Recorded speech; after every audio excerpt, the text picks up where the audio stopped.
ESPN from Tallahassee. It's one of the grand openings of a night game for Florida State. Osceola aboard Renegade. Game on.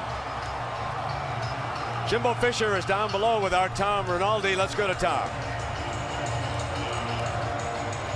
Alongside Jimbo Fisher. Jimbo, you've talked about what an opportunity this could be, what a building block. How do you know? What convinces you you're ready? The look in our kids' eyes, they're ready. They're quick, they're not in a hurry, their minds are going right, they're thinking, and the look in their eye when they walked out that tunnel and out of that locker room. Best of luck to you, Jimbo. Let's go to Aaron Andrews on the other side. Aaron? Tom, thanks so much. Coach, let me ask you, so much has been made of this scene tonight. What's key for your team in overcoming challenges that an atmosphere like this presents? Well, you know, it's a long night, 3.5 hours of ball. Hopefully you start off all right, but if you don't, you got to weather the storm and keep going. Thanks for your time. Brent. Aaron, thank you very much. The Sooners will handle the ball first as the Noles defer. And there is Bob's younger brother. That's Mark Stoops, the defensive coordinator, who hopes to have a much better night than his defense had last year in Norman. 80,000 on hand. Trey Franks and Brennan Clay will be back deep to return the kickoff for the #1 team in the land.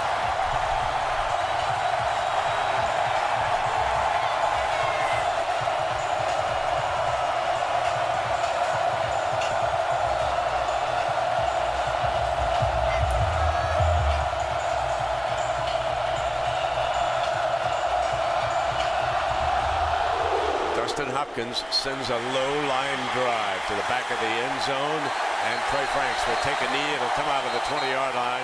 And so here comes junior quarterback Landry Jones.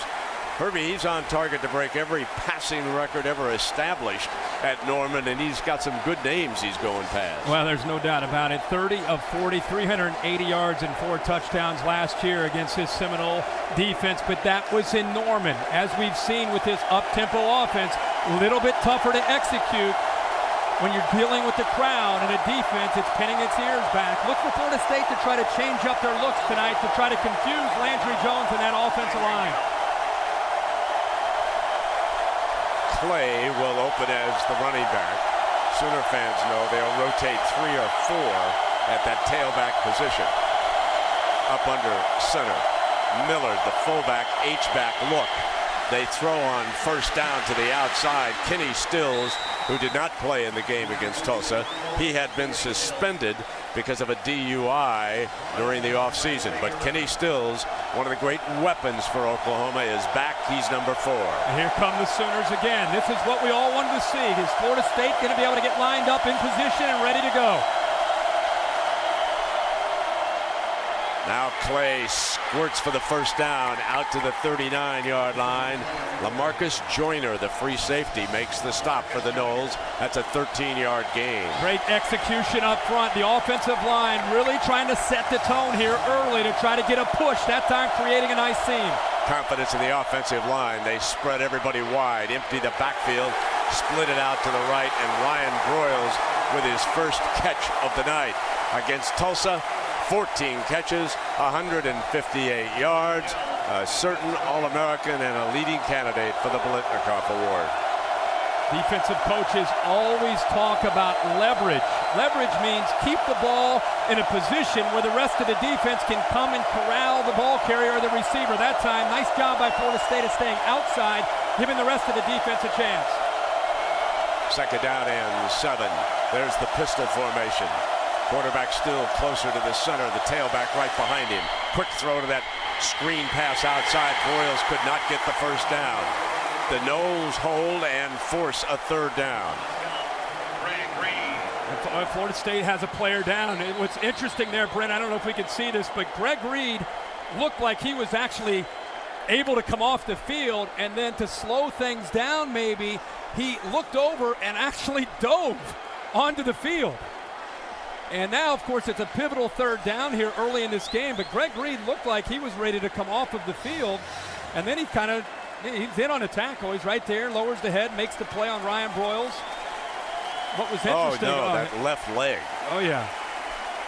He looked like he was going to try to hobble off, but they've really instructed their players, don't limp off. If you have an injury, just go down.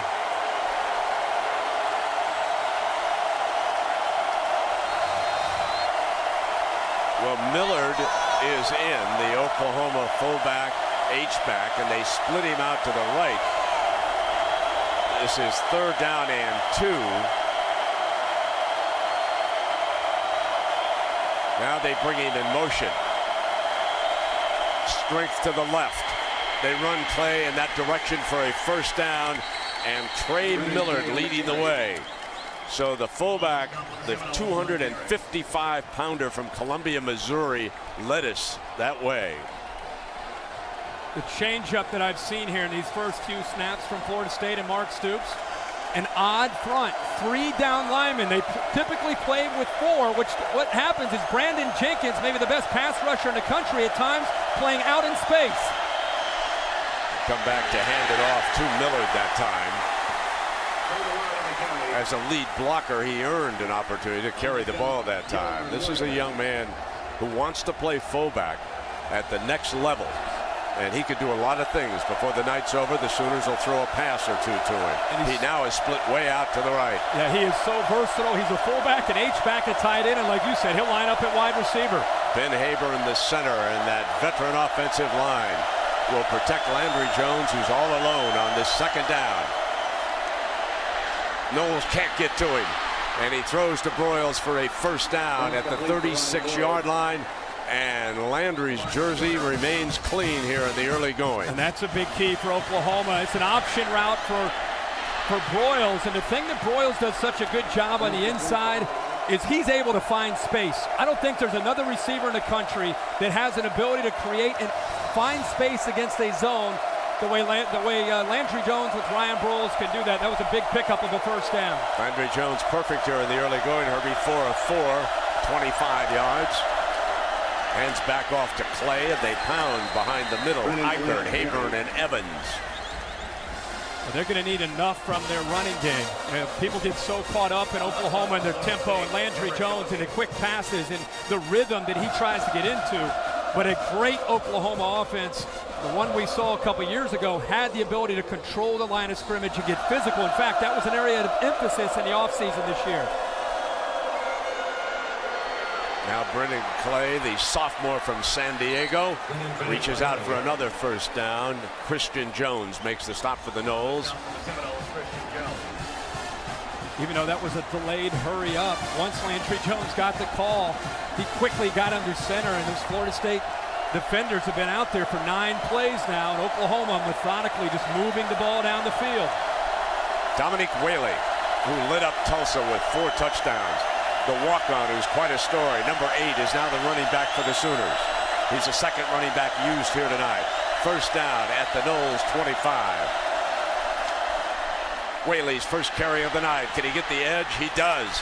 Still on his feet, across into the red zone, the 19-yard line. What a story this young man from Lawton, Oklahoma is. Was not a blue chipper coming out of high school. Had a real good running back ahead of him.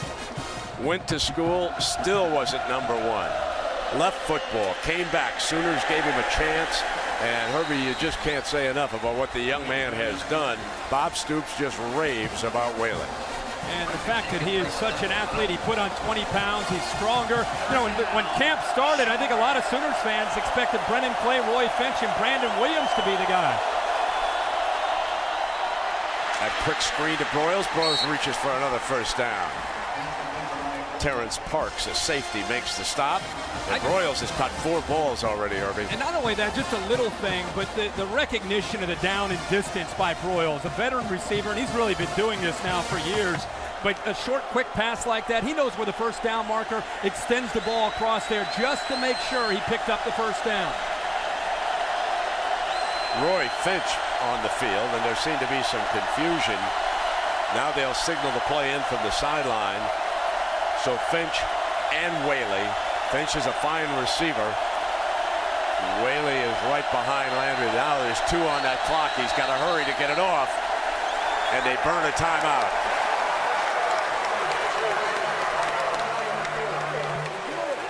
So with the seconds winding down on the play clock, Oklahoma uses its first timeout. We'll be right back.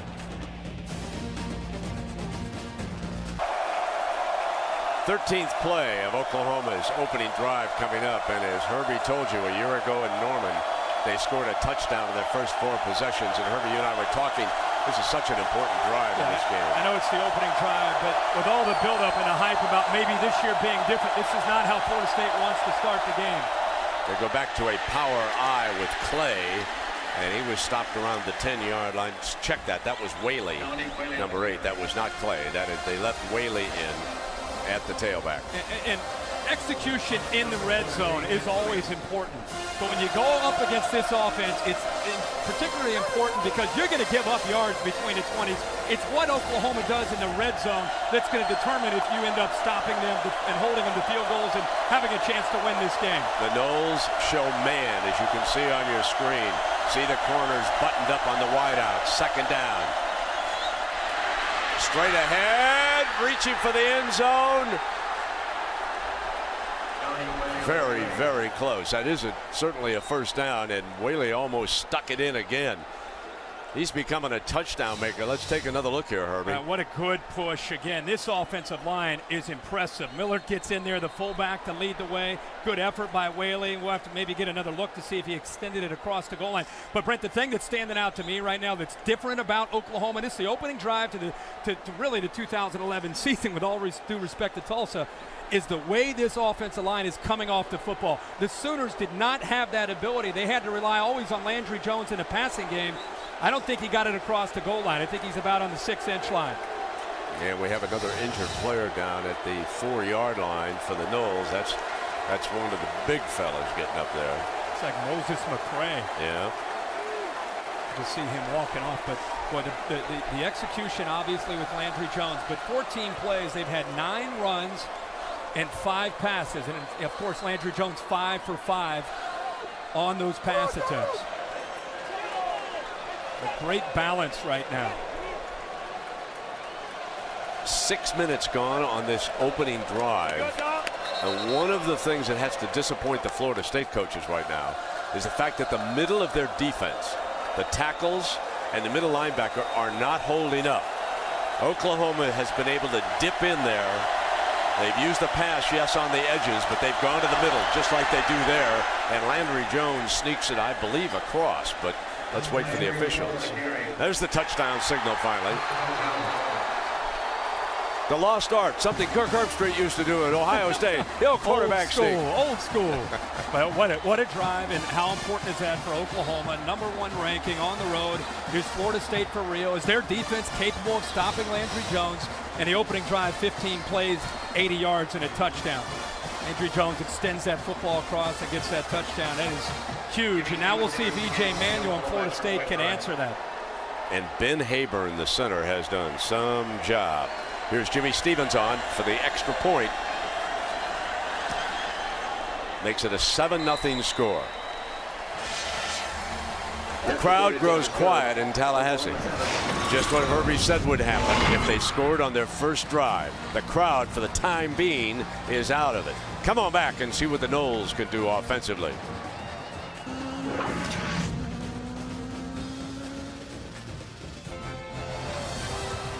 Unconquered. And the Noles have to rally to back up their slogan here, and Greg Reed is not going to return this kickoff. Brace on the left knee, we are told, down below. Instead, Rashad Green, the talented freshman from Albany, Georgia, along with LaMarcus Joyner. There is Rashad. We'll see him as a wide receiver here tonight. Ball on the tee. Patrick O'Hara, who kicks long field goals for the Sooners, will kick this away. And here comes, tripped up at the 25-yard line, Tony Jefferson over there defensively. And let's remind everybody that Sunday NFL Countdown presented by IBM is on ESPN at 10 a.m. Eastern. New start, 3 hours, the best in the business. The host, Chris Berman, analyst, Tom Jackson, Keyshawn Johnson, Mike Ditka, Chris Carter. NFL insiders provide all the news from stadiums around the league right up until the kickoff. And so here's the young man we hoped we would see here tonight. Certainly Sooner fans did. Travis Lewis back. Herbie, he makes such a difference for him. He's the inspiration, the leader of this defense. Many people thought he may miss the first 4 or 5 games. That's big news to see him out on the field. Ty Jones gets the first ball carry for the Noles, and Tom Ward, the middle linebacker. Florida State has got to be able to find some balance here. They don't want to get behind schedule, meaning 2nd and long and 3rd and long. And I think running the football and being able to try to sustain, that line of scrimmage to be able to open up the play action will be big tonight for E.J. Manuel. And also, E.J. Manuel's a great athlete. Obviously, he's going to have to run the football tonight. He also is going to have to create and make some plays. Jack Nicholas, 2 booths down, is very happy. His grandson, Nick O'Leary, has checked in. He's a tight end for Florida State. You'll recognize him. He doesn't wear any gloves. He's number 35, and they have put him down as one of the 2 tights. E.J. Manuel comes back, fires, and the first pass is complete to the outside to Kenny Shaw, who has to step up with Burt Reed ailing with an injured ankle.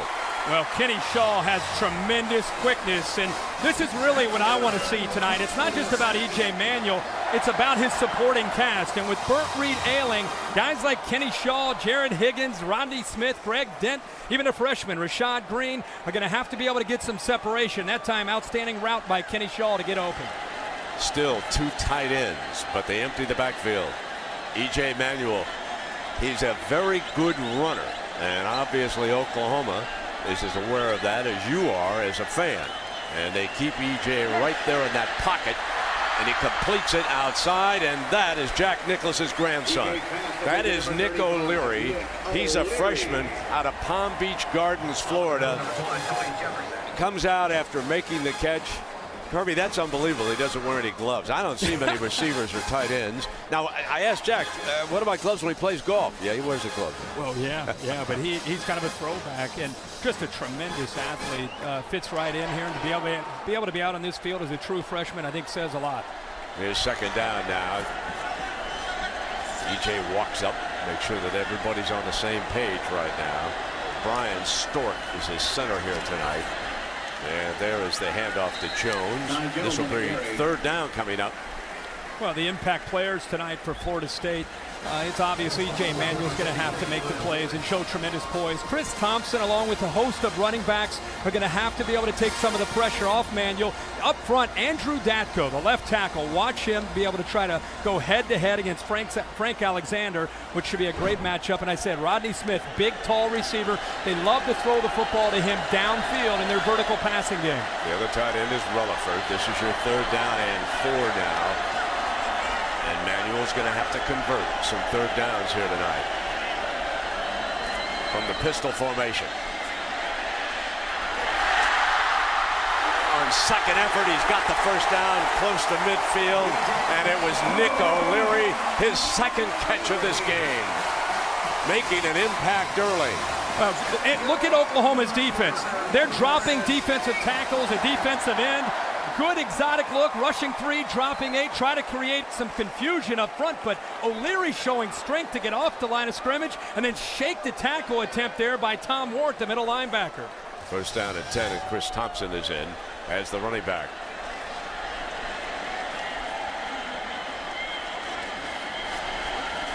Play fake, Manuel steps up, had a man wide open, and he overthrew it. It'll be 2nd down coming up, and let us check in tonight with Robert Flores. Robert, what do you got for us?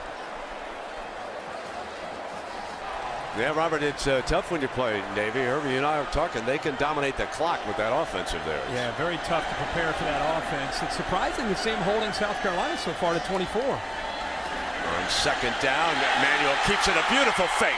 Still going. Makes a slick move to the outside. Shakes a tackle. E.J. down the sideline, and he's out of bounds.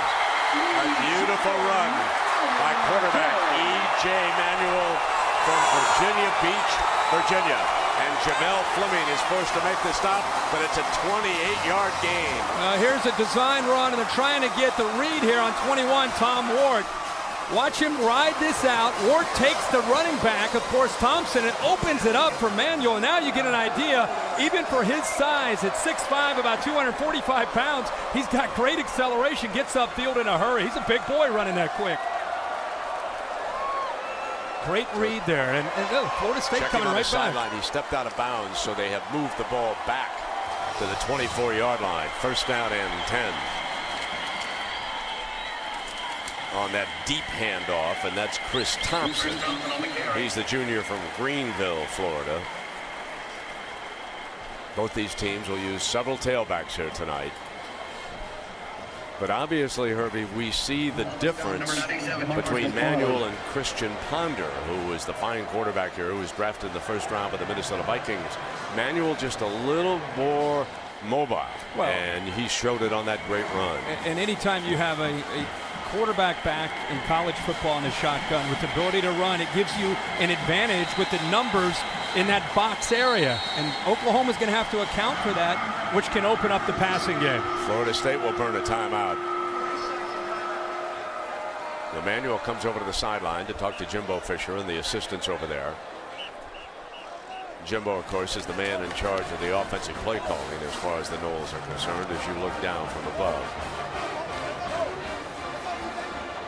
Well, a reminder, tune in to an exciting new show, NFL 32, a highly interactive program driven by social media, where you, the fan, help decide the topics of the show. Join the hosts, Susie Colbert, Chris Mortensen, and a rotating cast of ESPN analysts, weekdays at 6 Eastern on ESPN2. NFL 32, where everyone has a voice. Mr. Herbstreit, who's your favorite NFL player of all time who wore number 32? Whew, a lot of good ones. Jimmy Brown? Yes, sir. Yes, sir. You stopped right there.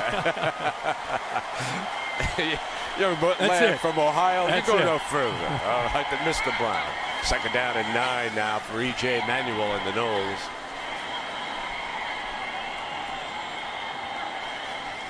From the gun. Forced on the move again.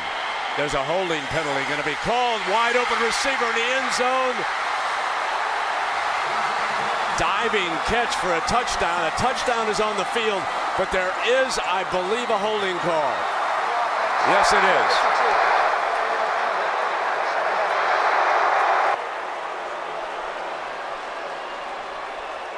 That was Scott Novak, one of our fine referees, working this game here tonight.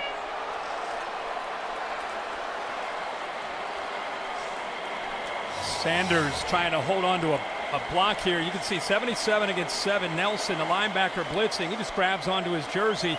What's a shame there is I really think E.J. Manuel was going to break contain and be able to run away from Nelson and still be able to get that pass attempt off. But that time Sanders right in front of the referee with the holding call to push Florida State back.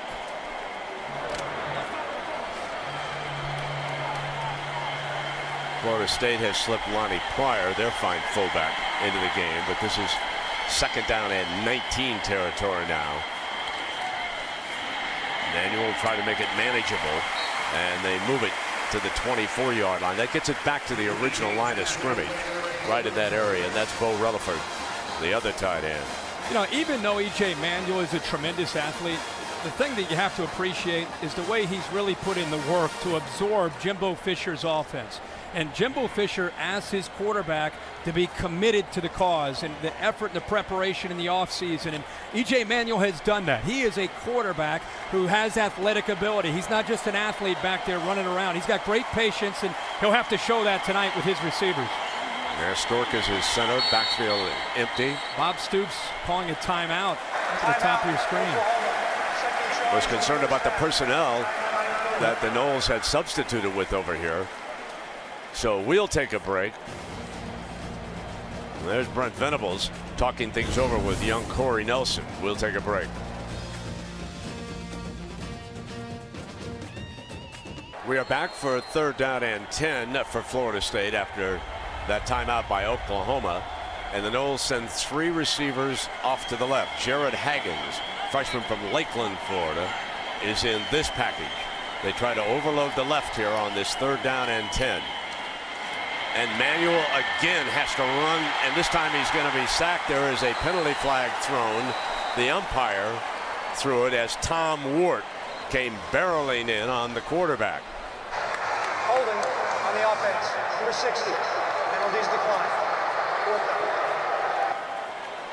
So the penalty is declined because Manuel was sacked back at the 35-yard line. Now they have a tremendously effective field goal kicker, but let's see what they elect to do here. We saw him making 50-some yarders. Here he comes. He's the man with the golden shoe, ladies and gentlemen.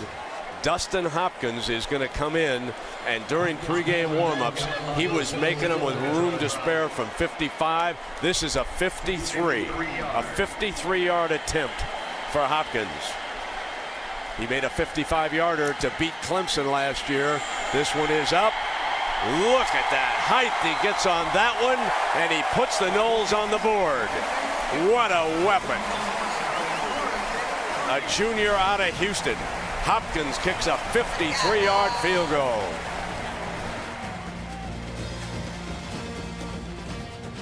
We are back in Tallahassee. 2 series, 2:42 left in the first quarter. Oklahoma leads Florida State 7-3, and Hopkins will kick it off. Here's Franks coming out from a yard in, and he is stopped short of the 20-yard line. Mark Stoops, the defensive coordinator from Florida State's got to continue to reach into his bag and try to come up with some different looks. That first drive did not go so well for the Seminoles after having all this time to prepare for that tempo. That last drive, they went right down the field in 15 plays and 80 yards for that touchdown. Let's see if the Noles can adjust. From the pistol, Clay, the running back, gets the call. And we note that Greg Reed, who was shaken up, has returned to the defense. One of their fine defensive backs. He's a junior from Valdosta, Georgia. And those of you down south know how many great ball players have come out of that part of Georgia. So far, communication not a problem at all for Landry Jones with this tempo, getting the call to the offensive line and receivers. Second down and 7. Deflected, complete. First down again. And that time it was Kenny Stills making his second catch of the game. They get a first down. They're looking to go with the tempo. Stills compliments Ryan Broyles on the other side so well. And Jones is still perfect. 6 of 6. Make it 7 of 7 now as he gets Stills on the right side again, and it's another first down. Is there something in the water in Norman? I mean, Sam Bradford never missed a pass, and Landry Jones has taken the baton, and now it's his turn. He looks like he's just sitting back there bored. Even though Florida State's changing up the looks, he's got time to make good throws. And that's that offensive line. Fires far side. His receiver went down. Stills went down on that far side. That is a very strong arm to throw from the right hash to that left side arm, the left sideline as far downfield as he did. That is a strong quarterback here. A lot of people talk this week about how would Florida State adjust to Oklahoma's tempo. I think Oklahoma's had a few adjustments. They're relying more on that offensive line and the running game here early in this football game on the road. Second and 10. The call comes in from the sideline. On to 5. They get it off. They run Clay. This will be 3rd and long. So the Noles defense with Mark Stoops here, Herbie, they've got him pretty much where they want him on this 3rd down. This is where Mark Stoops wants to try to be creative. You know, Mark Stoops is good friends with Bo Pelini, of course, and his brother's on the other side. But Bo Pelini, Mark Stoops, these guys believe in a lot of pressure and taking away the underneath easy throws for Landry Jones. Let's see if the Noles can get some pressure. They show pressure from the right side. And the Sooners picked it up. They saw the same thing you did at home. Here they come again, trying to get to him. They got to him. He's hit. Diving interception. Finally, Stoops is able to get pressure on the quarterback, and it forces the turnover. And for the first time tonight, there's a grass stain on Landry Jones, number 12. And this was the key tonight for Florida State's defense. Could they get after Landry Jones? Watch a delayed blitz by the nickelback. LaMarcus Joyner, the safety who walked up over the slot receiver. He got there just in time as Jones was just trying to throw the football away, enough to be able to slow down Jones. He puts the ball into the air, and what a sensational effort by the linebacker, Bradham, to be able to make that big play. That's the key. The Noles have to get after Jones, and that time they did it. Nigel Bradham, an outstanding linebacker. Ty Jones is the running back. Play action by Manuel after the turnover, looking to go deep. Down the middle, right side. He was going to fire. The middle was covered. He came back to the right, and Rodney Smith, and it'll be 2nd down and 10. What about the play call after the turnover, Herbie? Well, I love that Jimbo Fisher wanted to get aggressive, but this is part of the youth of E.J. Manuel. You're going to see Smith coming from the left to the right. Linebackers are up. Throw it now. He's a little bit late, and he also throws the ball behind. If he throws that to the sideline, there's no question Rodney Smith makes the catch and picks up huge yards and keeps the momentum. Good effort that time as far as the play calling, but that time E.J. Manuel with a good read, but just late with the throw and behind his receiver. Let's see if Fisher stays aggressive now on 2nd and 10. Screen pass against that great Oklahoma rush. That was Ty Jones, the running back. They didn't break it, but they served notice on that rush to be careful by showing the screen. And they also brought the safety, Aaron Colvin, off the left. He's clean, number 14. Perfect time to go with the screen. And that's one way, as you said, Brent, you can slow down a defensive line and an aggressive defense that's pinning its ears back. You mix in a draw, you mix in a screen. Good time to call that to set up a very makeable here 3rd down. Rashad Green, the freshman, checks back in for the Noles with this package on 3rd and 4 as we come to the end of the first quarter. At the end of the first quarter, Oklahoma leads Florida State. So with Kirk Herbstreit, Aaron Andrews, and Tom Rinaldi, I'm Brett Musburger. Welcome back to the second quarter of the #1 team in the nation, Oklahoma, visiting number 5, Florida State in Tallahassee. This is a 3rd down for the Noles following an interception. They're down by 4. E.J. Manuel over the middle, got another 1st down. Diving to the 25 is Kenny Shaw, the sophomore from Orlando. Good job of getting rid of the football here quickly and finding the open man. This is a rhythm offense. E.J. Manuel's got to be able to get back there, especially on 3rd down, because Oklahoma's going to get creative with their blitz package. I think E.J. Manuel, well schooled there, knows he's got to get the football, make his read, process it, and put the ball right on the money, which he did. Rodney Smith goes off to the left. Kenny Shaw is one of the slot men. E.J. Manuel with a 1st and 10 at the Sooners 25. Keeps it straight ahead. Picks up 2 or 3 yards on that. They have many designed runs in this game plan today for the quarterback. And that's one where you just show it. If it ends up breaking and you hit a big play, great. But it's another little wrinkle for those Oklahoma linebackers to be aware of, the safeties to be aware of. You have to appreciate and respect E.J. Manuel every time he pulls that down, and it's going to force Oklahoma to keep an extra guy down, always aware of Manuel's ability to run the football. That opens up other things in the passing game. Jimbo Fisher, one of the better play callers in the country. He was the offensive coordinator when Nick Saban won a national championship at LSU. Manuel, pockets clean, got it. Touchdown. No, incomplete. They wave it off. They wave it off, and now there's a penalty flag comes flying. They wave it off. Kenny Shaw was the receiver. He is down.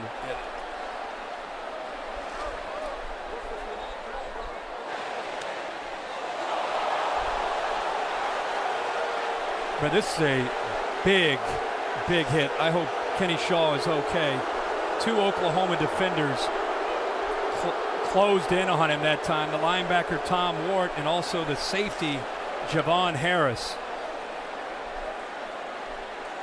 Both of them hitting him at the same time. Harris right there. You'll see Ward coming from the left. Both of them coming up high, although it wasn't an illegal or dirty hit. At least it didn't appear to me. Because he was sandwiched, that's when the ball came free. Looks like this. Does he catch the football? Well, instant replay is taking a look at it. Let's see if he had actual possession before the contact. The ball was coming free as he was sandwiched, and he's down in the end zone. The call on the field incomplete. And let's just hope Kenny Shaw is okay. The Oklahoma players right now taking a knee close to Kenny Shaw. Herbie, this is a personal foul. This is a point of emphasis. When you bring your helmets up that high near the helmet, they have got to call it. And they're going to call this penalty on Javon Harris, okay? You cannot deliver the blow, so it's going to be a personal foul after he makes contact down here.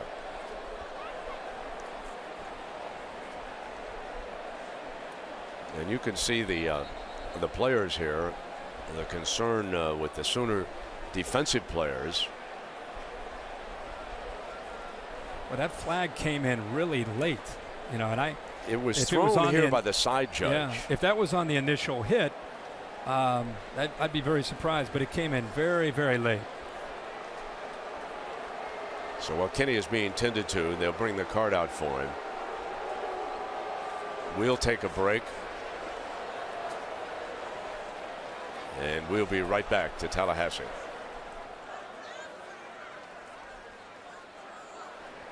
The first concern here is Kenny Shaw still down in the end zone. That's the most important part of what's happening right now. The medical team is there and the cart has come out. It was a very violent, though unintentional foul, but the hit was delivered up high by one of the Oklahoma players, and half the distance to the goal line is a ruling on the field. But again, let me go back to the fact that Kenny Shaw, this is the emphasis of this story right now, is the young man being tended to down in the end zone, Herbie. Oh, anytime you see a player down like this, that's forget about the game, forget about the situation.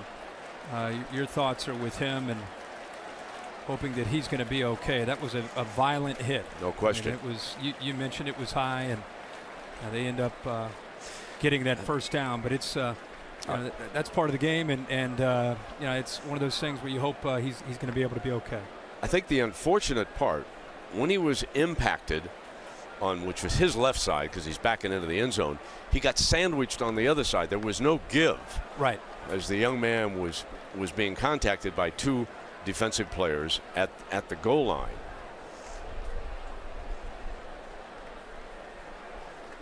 And again, it was ruled incomplete. I thought for a moment that he had it and was going to fall right into the end zone with it. Sure looked like that. The ball had come free and was on the ground, and therefore it's an incompletion. You know, he has worked so hard. He's a sophomore out of Orlando. They say he's the best route runner on the team. And I told you, in high school, living in Orlando, he worked with Tom Shaw in high school. Tom Shaw, of course, is one of the great speed coaches in the country that works with a lot of the college players who head to the NFL as they prepare for the combine. And he had the luxury of being in Orlando and working out with Tom Shaw, and it really paid off for him, because Jimbo Fisher's saying with all of our receivers, Kenny Shaw is by far one of our quickest and definitely our best route runner.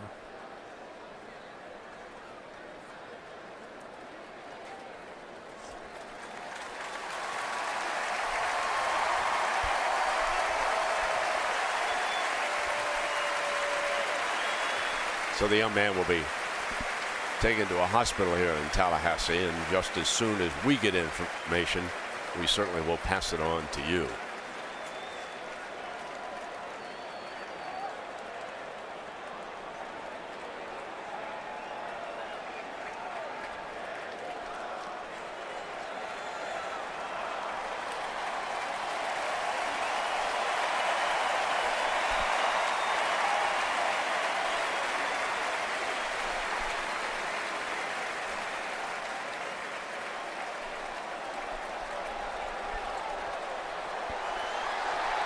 I think somebody on the other side will get a big ovation, and now they're back on the field. They're going after the penalty, and this will bring up a second down. It's an automatic first down. It was half the distance on the personal foul call on the play, and now we will have a second down coming up.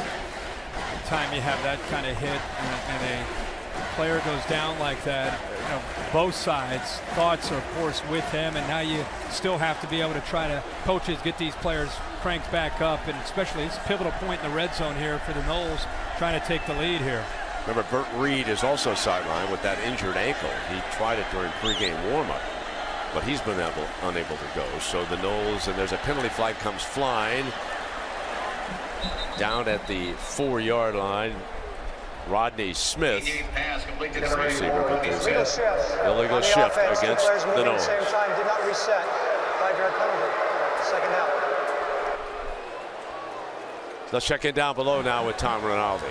Thanks, Brent. According to Florida State medical personnel, Kenny Shaw, they were unable to assess the state of his neck because he was knocked unconscious on the play.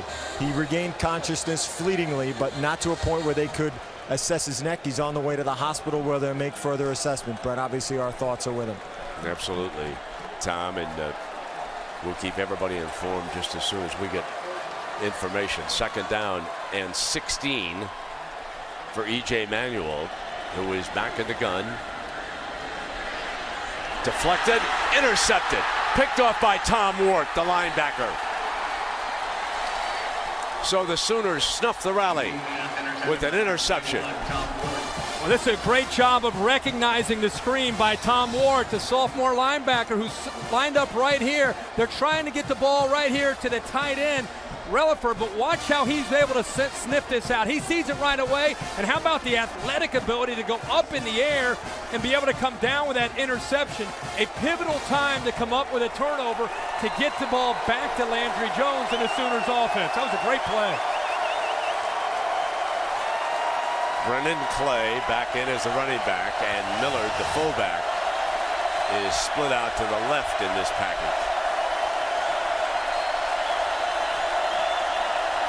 This is Millard now with an H-back look. He will lead Clay, shakes a tackle back to the line of scrimmage. 2nd and 10 coming up. This is what you have to see if you're a Florida State fan. Mark Stoops has got to love to see it. Everett Dawkins at times able to slip through there and get some pressure on the running game. Oklahoma, first drive, they sustained things up front, and Landry Jones and the Sooners were in sync. Last couple possessions, we've seen some adjustments, and Florida State now really attacking the Oklahoma offensive line.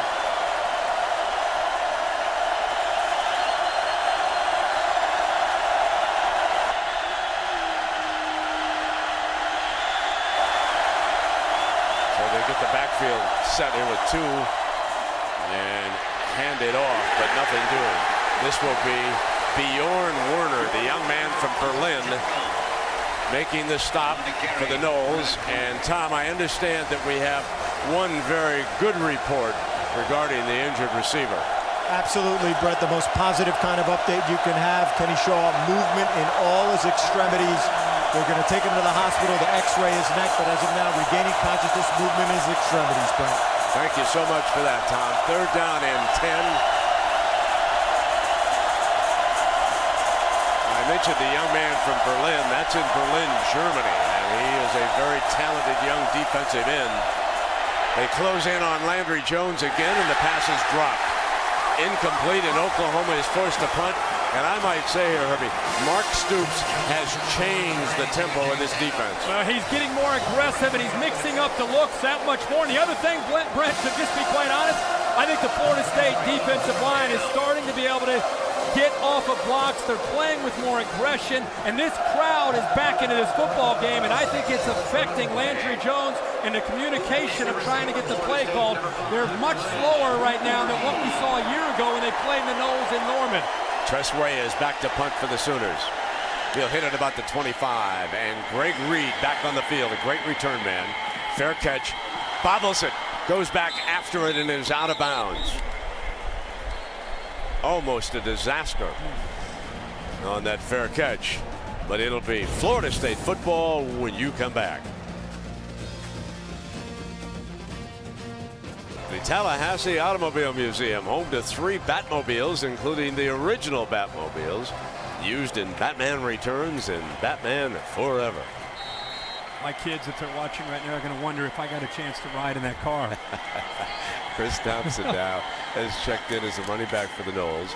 Play fake, Manuel rolls pocket to the right, drops it off to the running back. And he's out to about the 17, and Tom Ward. And Herbie, let's take a look at the Pacific Life game summary. Talk about the two quarterbacks for us. Well, Landry Jones got off to a great start, 5 for 5 on that opening drive, 80 yards and a touchdown. Since the Sooners have really struggled. And for E.J. Manuel, right now the numbers aren't going to really stand out. The interception, obviously, he'd love to have back, although nothing resulted from that. But E.J. Manuel still, I think, a balanced attack, making good decisions with the exception of that one great play by Tom Ward. But they're pinned back in their own territory here for the first time. Let's see how they can react to this. Ty Jones is set behind Pryor. Pryor leads the way, the fullback. Got the block on the edge. There's Pryor leading the way. And Jones does the rest. What a great lead block by the young man from Okeechobee. I love Lonnie Pryor because he's a former tailback that's more than willing to move to fullback. Holding. Offense. Another penalty. 10-yard penalty. Second down. And they got the receiver that time right in front of the tailback, Ty Jones. And Greg Dent, you know, they're relying on the depth of the receivers because of Burt Reed being out and now Kenny Shaw being out. 15 off to the right there. Greg Dent just locks on to the corner. Hurst. That was a big gain for Florida State to get out of it deep in their own territory. But I'll tell you, Lonnie Pryor, I know he had to come back. He does a good job at fullback. He's a former tailback, more than willing to block. He'll catch the ball out of the backfield. And I like how Jimbo Fisher rotates these backs and keeps them fresh to be able to have some good acceleration in that backfield. Chris Thompson is the fresh running back, and he's jammed in the middle. That defensive front did not yield, and that cleaned it up for Tom Ward. Tom Ward has been very active as the middle linebacker here. Absolutely, and they always hear Bob Stoops and Brent Venables talk about gap integrity, meaning no busts, no seams, no easy runs. And you're right, Tom Ward, really all the linebackers. And I think the fact that Travis Lewis is back in the lineup, just providing leadership to go along with Tom Ward, I think that's very, very important to this linebacking crew. They're dialed in, especially against that run game. Tom Ward's best friend, of course, was the late Austin Box, who died tragically back in May. He has dedicated his season to the young man that he played middle linebacker with last year. This time E.J. Manuel gets up toward that first down marker, dives for it. It'll depend on the spot. And there is Travis Lewis just on cue from what Herbie told us. And Herbie, you know, we talked about Austin Box. He started the last 5 games, and this team, the defense honors him with a player wearing number 12 in each of their games. And tonight, there's the great Frank Alexander, their defensive end, and he will honor him by wearing 12 tonight rather than his usual 84. And when the defense breaks the huddle, they all break it with 12. Austin Box's legacy lives on with this football team, and they really miss him. So here's a big punter. I mean big. Sean Powell goes about 6'4", 240. Fair catch by Broyles, very sure-handed at the 32. So when you come back, Oklahoma will have the football. Folks, are you surprised we got a low-scoring game? Well, we'll see what happens next. Now the Sooners opened up this game with a 15-play drive, 80 yards and a touchdown. Since the last couple of drives, really the Seminoles have made adjustments with Mark Stoops getting more aggressive and mixing up the looks, causing some confusion for Jones and that big offensive line. Dominic Whaley in as a running back. They send him out as one of the receivers. He's got Stills doubled over the top, help from the safety, and it's incomplete. Great rotation that time by the safety as he came over the top on Stills. Brent, I think he caught the football. It looked like there was a collision there, but Stills did he does hang it. Yes, on to sir. this? Yeah, watch this effort. I think little double move. He's able to get around Rhodes. Watch the safety come over. Oh my! Joyner comes goodness. over, and he's able to just get underneath of Joyner, who is accelerating through him. Big-time concentration and a huge play by Kenny Stills. Shaking up that colorful mohawk of the Californian, heads off to the sideline. What a great grab by Stills. I didn't think there was a chance in the world when that safety rotated over that he could hang on to that. 38 yards, first down and 10. Whaley now pounds the middle to the 25. Yeah, let's appreciate this. And I know they're in a hurry, but Kenny Stills, who was suspended that first game, so important to this. And there's the blow he took from Joyner there, the left elbow against the face.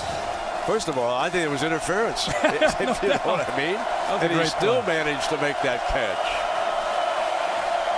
Second down now. Jones drops it off underneath to Millard. Millard makes his way to the 9-yard line. First down and goal. This is a staple in the Oklahoma offense. Fullback 33. Let's slip him out. See if the linebackers can stick with him. He's able to get away from 13 Bradham. And I'll tell you, Millard's the key to this offense. He can do so many different things. Quickly they come and stopped is Dominique Whaley by Bjorn Werner. The young man who grew up playing soccer, has only played football for a few years, came to a prep school in the United States, and now a penalty flag comes flying. Look at the power of Werner. He just goes right through the junior Lane Johnson. Just tremendous strength. Just pushed him right into the backfield. After the play was over, personal foul, unnecessary roughness on the defense, number 13. Contact to the player's helmet. Distance to the goal.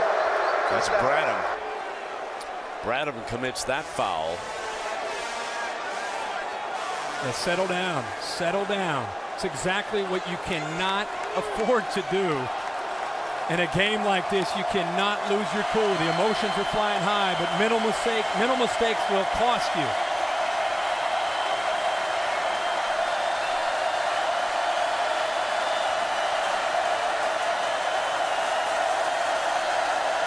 Confusion on the Sooners side with their personnel grouping.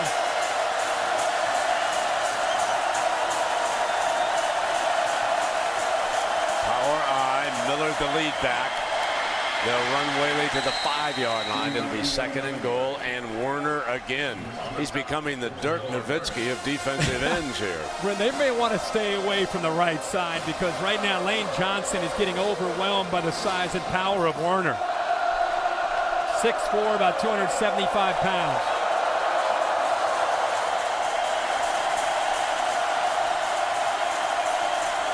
Play action here is dangerous to the tight end for the Sooners. Love James Hanna and also the fullback Millard.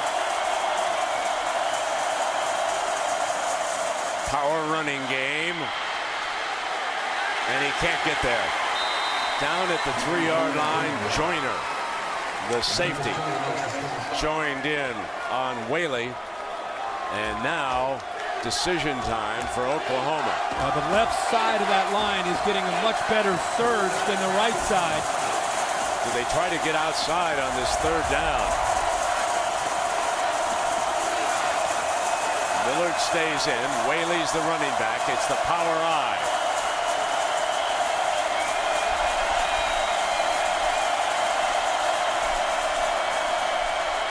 Whaley's hit the backfield. Josh Heupel stayed with that running game, and Xavier Rhodes, big-time corner, and also Smith, the linebacker, come in and make the play. Wow, great job of shooting the gap by Telvin Smith. The backup middle linebacker is able to shoot the gap in a goal line defense. It's a great look at it. They're just pinching, taking everybody, occupying the linebacker, or occupying the offensive line. Lane Johnson, the right tackle, whiffed, and it opened up a nice seam that time for Telvin Smith to be able to get through there. Jimmy Stevens, 21-yarder. He was 19 of 23 last season. Nails that one. And the Sooners are back with a 7-point lead, their second 7-point lead of the night. Florida State's turn when you come back. 4:32 in the first half.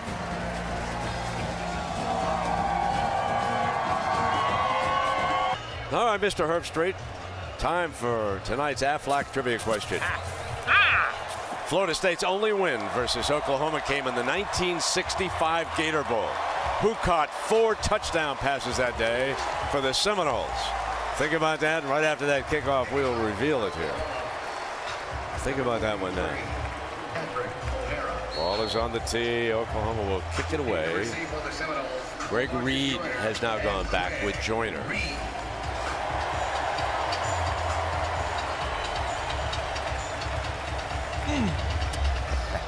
I can hear the wheels spinning. Line drive kickoff. Reed's going to come out.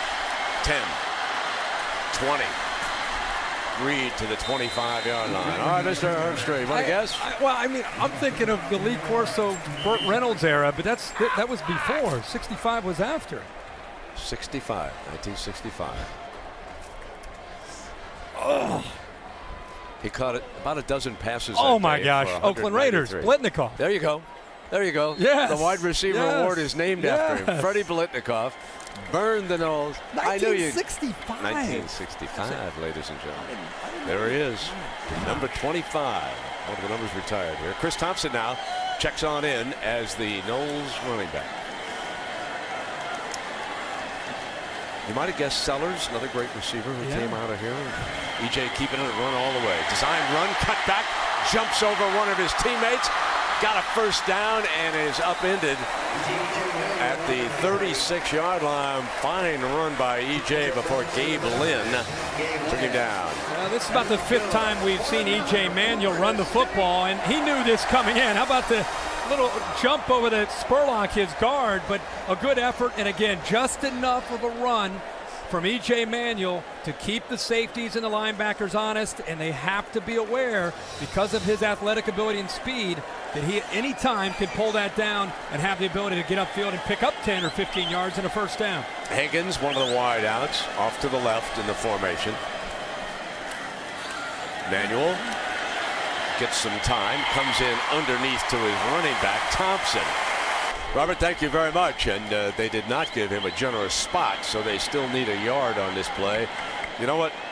This is a physical, hard-hitting football game. Helmet came flying off of Ronell Lewis, a defensive end that time. We've had players go down on both teams, and the most seriously injured was Kenny Shaw, who was taken to a hospital here. Stills was shaken up and probably tested him on that sideline for a concussion.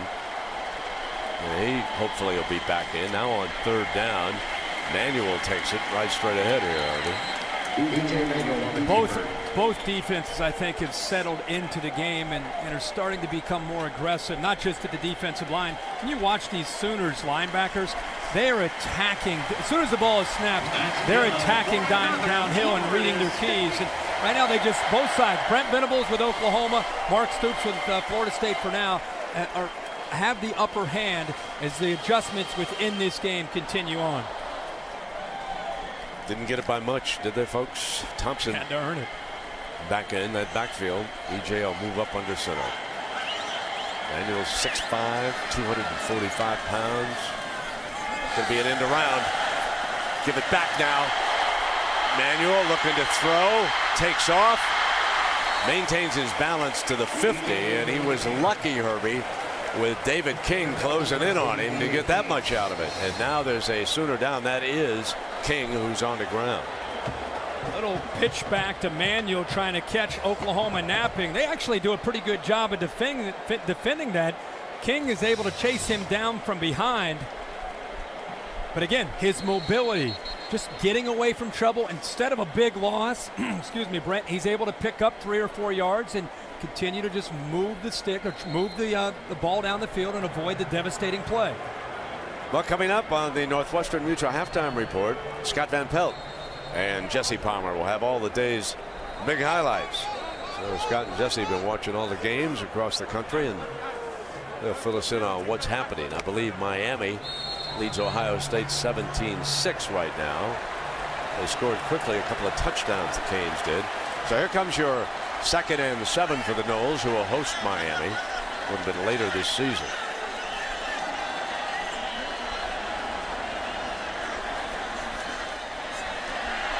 Over the middle, incomplete. So it'll be 3rd down now. Little was the intended target, one of the tight ends. I think we can't say it enough. Just seeing Travis Lewis out on the field playing for Oklahoma. Casey Walker is checked out of the game. But Travis Lewis, he is such a leader. He's an extension of the defensive coaches, always getting people lined up. And I think the fear of missing him for the first 4 or 5 games was scary. But just his presence, being out on the field, definitely on the road, a big plus for this Sooner defense. He makes all the calls. Manuel is 8 of 13 for 60 yards. Intercepted. threw it away in the middle of the field. Picked off by Harris. Harris in a foot race. Cut off on the angle, cuts back, and a brilliant return with that interception inside the 5-yard line, and the Sooners are in business with that turnover. Now, these are the mistakes that are going to cost any quarterback. On third down, he throws it high, and there isn't a receiver Threw anywhere. it away in the middle of the field. I don't know if he thought a receiver might have been making a cut Harris back to the middle of the field, or that was just a miscommunication. But that time, E.J. Manuel read one thing, and his receivers, and again, he's working with a lot of backup receivers, the receivers read another, and an easy interception by Javon Harris. Landry Jones brings the Sooners back out.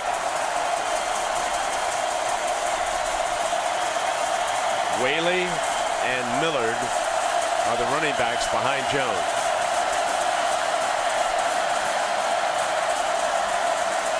This time they're going to throw down there inside the 5, incomplete. He threw it away. His receiver was covered. Remember last night, let's talk about the new play caller here for the Sooners a little bit. Josh Heupel is in the role. Kevin Wilson, now the head coach at Indiana. The last time I thought they were very conservative down here. They come up throwing on first down that time. And Josh Heupel will, I think, be very similar to Kevin Wilson. You got to take your chances when you think you can take advantage of a guy maybe out of position. But a lot of times, Oklahoma, a new part of this offense is down in this area, you've got to be able to run the football and push people off the line of scrimmage. They'll try to do just that with Whaley. Nothing doing. It'll now be third down and goal. Last time down here, Knowles forced a field goal. Mark Stoops' defense up against it again after the turnover. So here's your third and goal.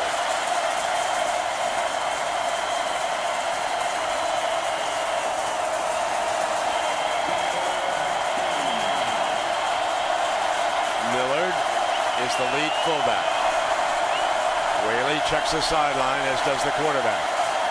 Toss play to him, trying to get the edge on the left by Millard, and there's a penalty flag. He's stopped by Vince Williams, but there's a penalty flag on the far side. And that's against Oklahoma. That's a holding penalty.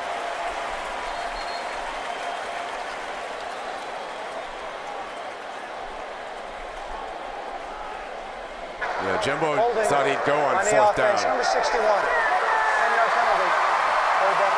He could have declined it and brought up fourth down and short, but I believe Jimbo was concerned that Oklahoma was going to go for the touchdown, and they're going to back him up a little bit. And you know Bob Stoops, he's not going to hesitate. He would take those chances. That's why Jimbo Fisher pushes him back. That time Hayburn trying to reach block, just locked on to the linebacker there. Kenny Stills is back on the field. And Mark Stoops is very aware. Xavier Rhodes is locked up on the boundary with Stills, who's back in. Jones forced out of the pocket, on the move.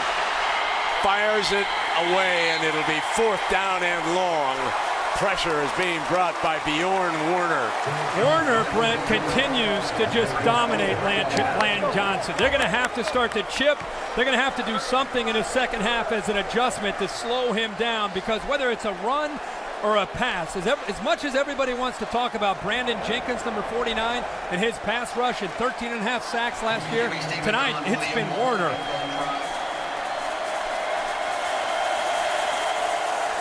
29-yarder from Jimmy Stevens. Again from the left hash. And again, he nails it. He is 2 for 2 here tonight. So the defense is keeping the Noles in this, but the offense has to show up in the second half.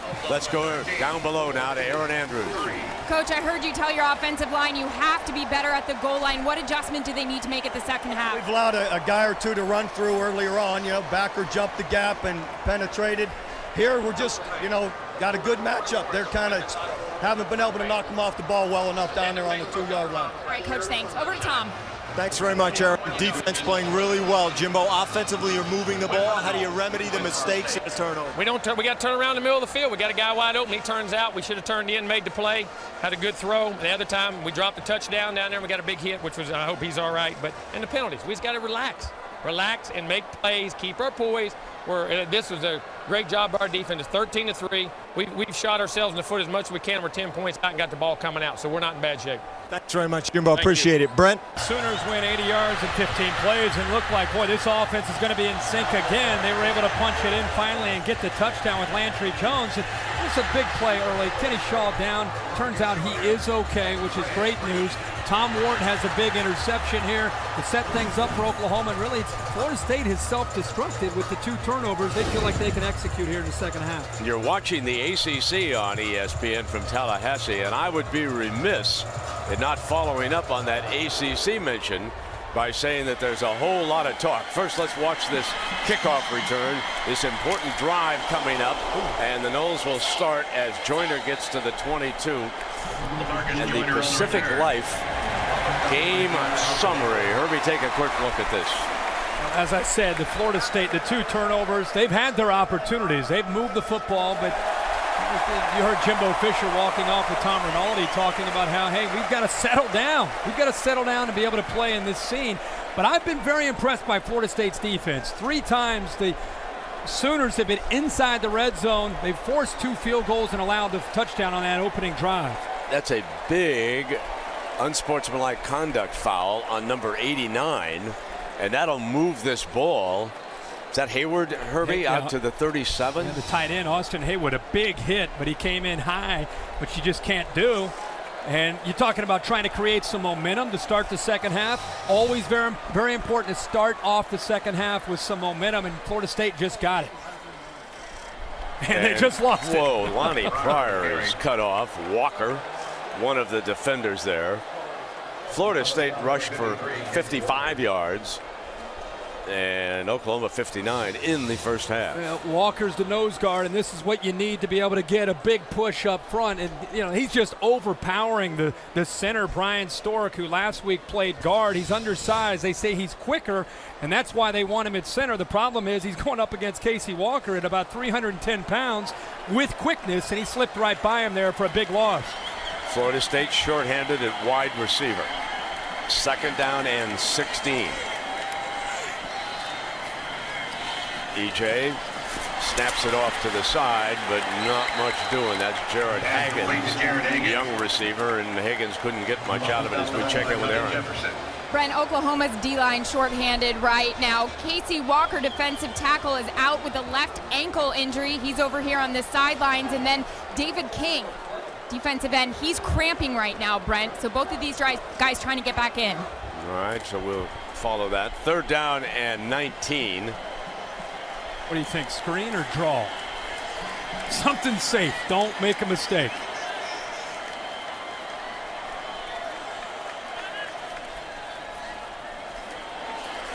That was safe, but it forces them to punt. Well, they don't take advantage of the 15 yards tacked on in the kickoff. Great defense by the Sooners.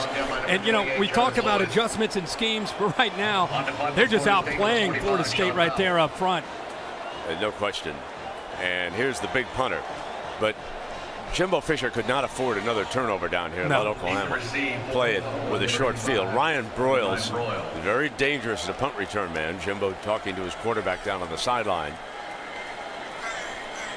6'4", 240 pounds. Drives it, but it's low for Broyles. And he's going to let this one because there's good coverage on it. It'll be down right around the 30-yard line. So when you come back, it'll be the Sooners' first possession of the second half, up by 10.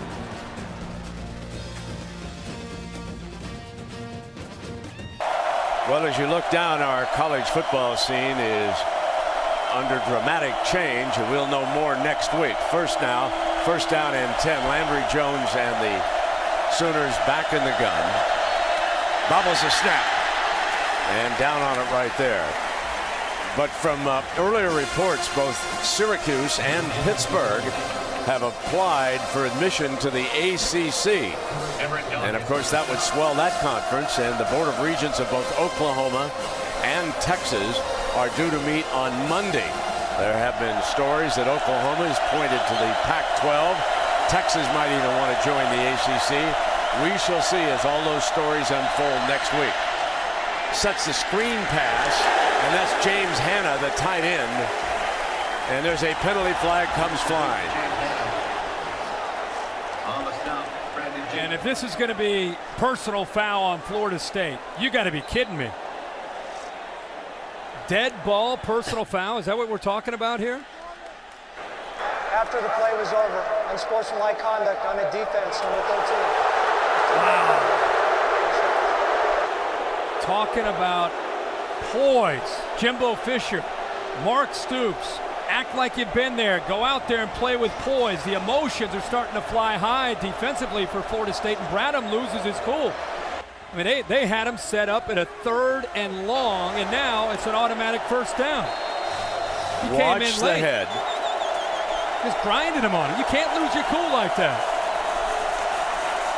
The ball out at the 45-yard line. First down and 10 for the Sooners.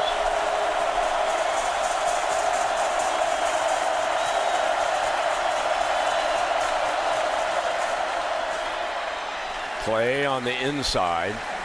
Approaches midfield. Jenkins makes a stop for the Noles. You know, all this talk this week about would Florida State be able to get lined up right? Remember last year when they played Oklahoma, they couldn't even get lined up right because the tempo got the best of them. Well, now in Tallahassee, a year older, this defense is not only getting lined up right, they're beating the blocks up front and getting off them and making big plays. Ever since that first drive, they've made the adjustments and are playing a lot hungrier. Finch, one of the slot receivers for Oklahoma, the running back. They drop it off the other side, and it'll be 3rd down and long. Clay was running a route, and Bradham, who was guilty of that foul, makes the play defensively. And Mark Stoops continues to mix up looks. You know, Oklahoma tries to be the aggressor with this up-tempo offense. They try to confuse you. But Mark Stoops is trying to mix up the looks and confuse Oklahoma.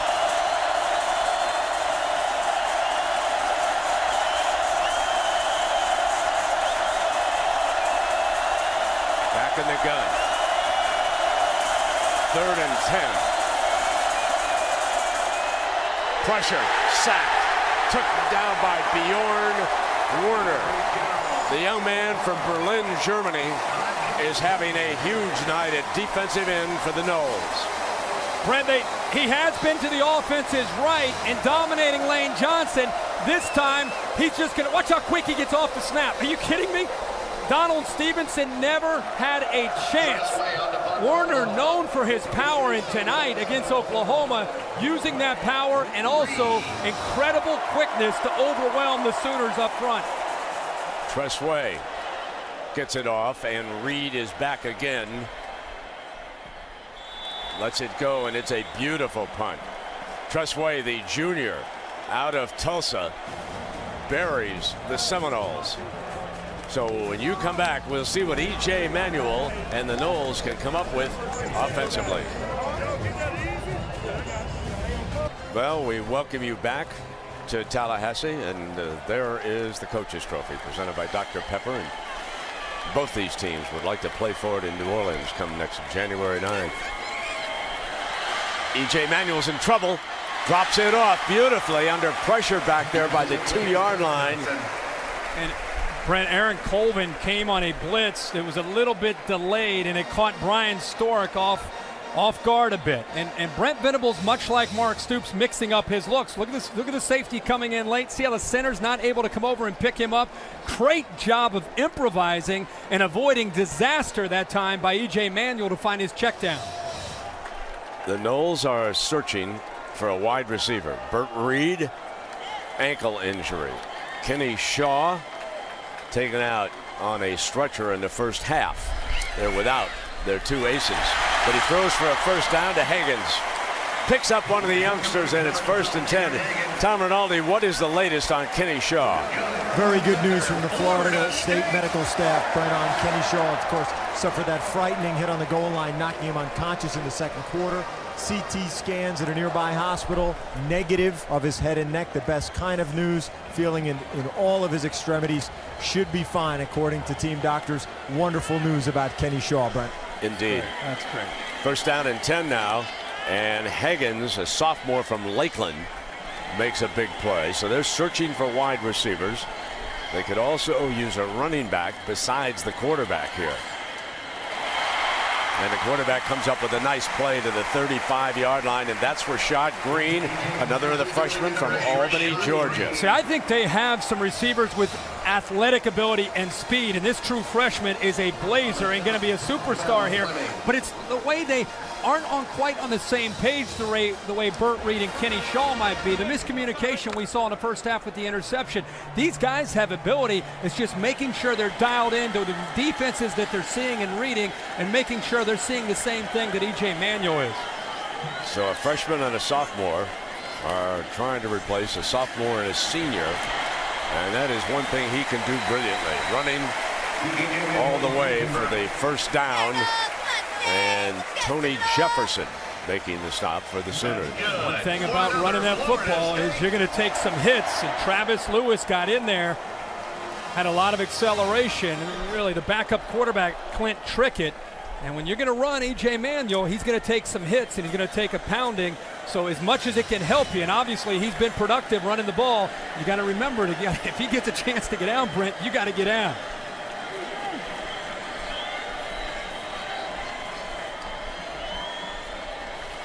Manuel's going to throw on first down. Snaps it off beautifully to Green, who is lit up at the 45-yard line. See, Javon Harris came up again. Yeah, he's been taking some hits. The play where he ran, the previous play, Travis Lewis lowered a boom on him, and this time it's Harris taking out Rashad Green, but he's able to hold on to the football. Now the previous play, he took a shot from Travis Lewis that I think he maybe didn't feel until he tried to throw the ball there. Now Devontae Freeman has come in as the running back, and he has the burst. He's behind Pryor. Here's the freshman's first carry of the game, and they run him up behind the left side of that offensive line, Datko and Fakaru, but it looks like E.J. Manuel's hurt. That's what we just talked about, how you're going to run with him, and that's a great play, and against Oklahoma's defense, you make them be aware of it, opens up the passing game, but Travis Lewis will come from the left, hits him right there on the left side, and he's kind of been holding the left side, and it might have been really when he came down. Absolutely. That's part of the risk of using that athletic ability, and Clint Trickett, the freshman, who's looked pretty good in the first couple games. He's the son of the offensive line coach here, the backup quarterback. Tripp still flips it out, but nothing doing for Devontae Freeman. Ronell Lewis read it right away. And Brent, he is really feeling this. I mean, we talked about this before the game started. Clint Trickett, offensive line coach. He's a coach's son. He knows how to run the system. But let's keep a close eye with Tom Rinaldi to see how serious this might be with E.J. Manuel.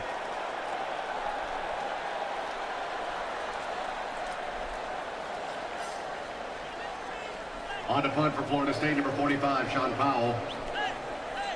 So Powell back, and Broyles goes deep for the Sooners. Deep to receive.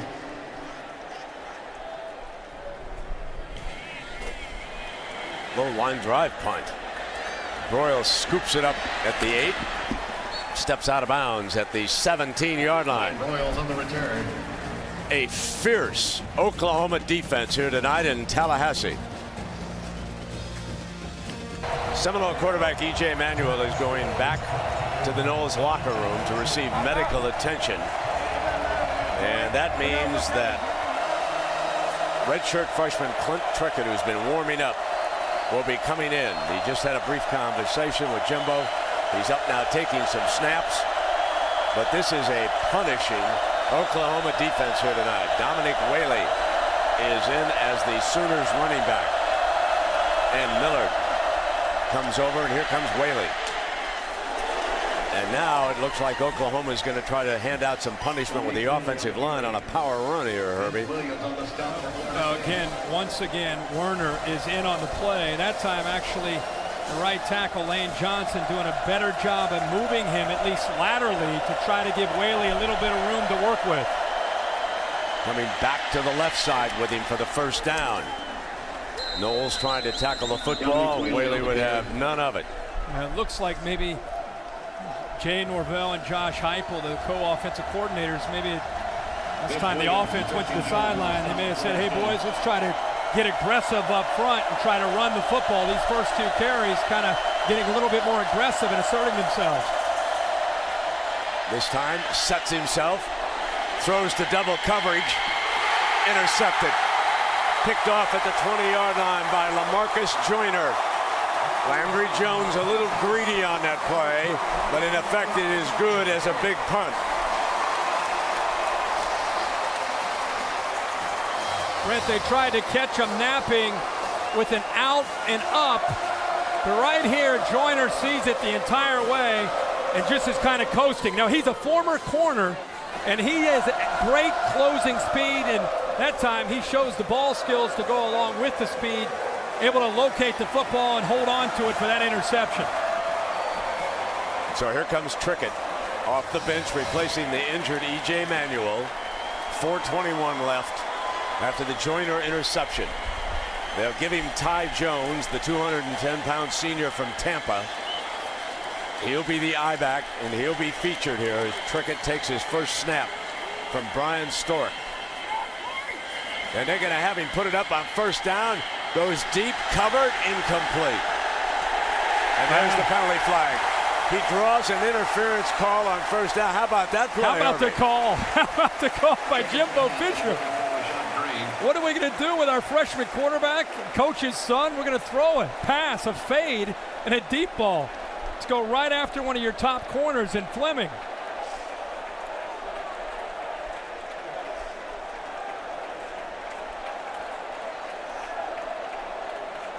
Higgins back in as one of the receivers for Trickett.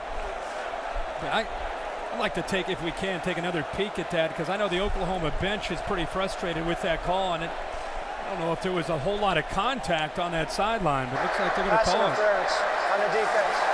15 yards from the previous spot. Automatic.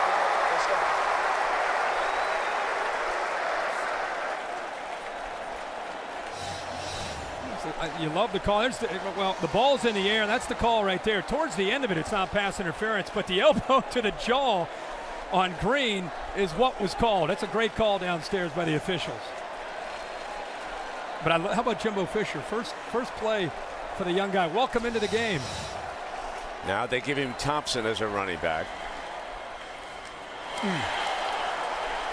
Not much doing on that with big Ronell Lewis rolling in. Number 56. Well, you have a pulling guard on the backside, and the acceleration of Lewis getting upfield. You know, Lewis moved from outside linebacker to defensive end, and Brent Venables telling us this week he's just now really settling into understanding the technique of that position. And that time he sniffed that out quickly, got upfield, and I don't think they fear Trickett running the football in that zone read option play, obviously, the way they do E.J. Manuel. They're locking in on those running backs. Put him down 2nd and 15. And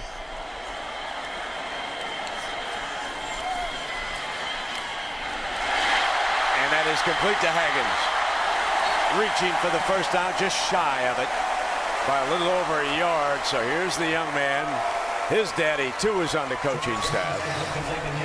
Brent, you've been talking about which one of these receivers might step up, and we've seen a couple of them. Higgins has been able to do that, and Rashad Green. That time Higgins finding the soft spot in the zone. But I'm very impressed. When we watched Clint Trickett in practice on Thursday, you know, he got off to a good start against inferior opponents, but he has tremendous poise for a young quarterback who hasn't played a lot. And there's his father, legendary offensive line coach for many years with Rich Rodriguez in Morgantown with the Mountaineers. But a coach's son showing a lot of poise here, stepping into this game in the third quarter. Third down. Play action. Trickett going to throw for the first down. It is going to be close. Relaford. It'll depend on the spot. They're marking it as a first down. Brent, this gives you an idea. They're trying to squeeze the safeties up, and he wants to go downfield. The problem is Oklahoma stays, so they're trying to catch him off guard on 3rd and short. Oklahoma stays with it. A great job of looking off of the receiver that he wanted to go to, showing the poise and checking it down for that 1st down. So Jimbo Fisher gambling with his backup quarterback here, and now the freshman running back, Devontae Freeman from Miami. Timeout is going to be used. Florida State burns a timeout, and let's check in down below with Tom Rinaldi. Thanks very much, Brent. When E.J. Manuel came over to the sideline, trainers looking at that left shoulder, asking him to raise his arm up, was not able to raise it parallel to the ground. As a result, they brought him back to get the pads off him, get a better look at the shoulder, and examine it that way. That's why they brought him off the field. As soon as we know more, we'll get it to you, Brent. Look to me on the hit, Herbie, No like doubt. the shoulder went into the ground a little bit, right? And I just take a look talked at this about now. when you run him, you take a risk of maybe taking a big hit, and Travis Lewis to hit and then to pounding into the ground is where I think he really felt that. He tried to get up after that play and try to make a pass attempt the next play, and that's when I think he really started to feel the pain set in. But hey, how about so far? This young freshman comes into this game, and we'll see how he's able to manage the game the rest of the way, but so far looking pretty comfortable for the Seminoles in this offense.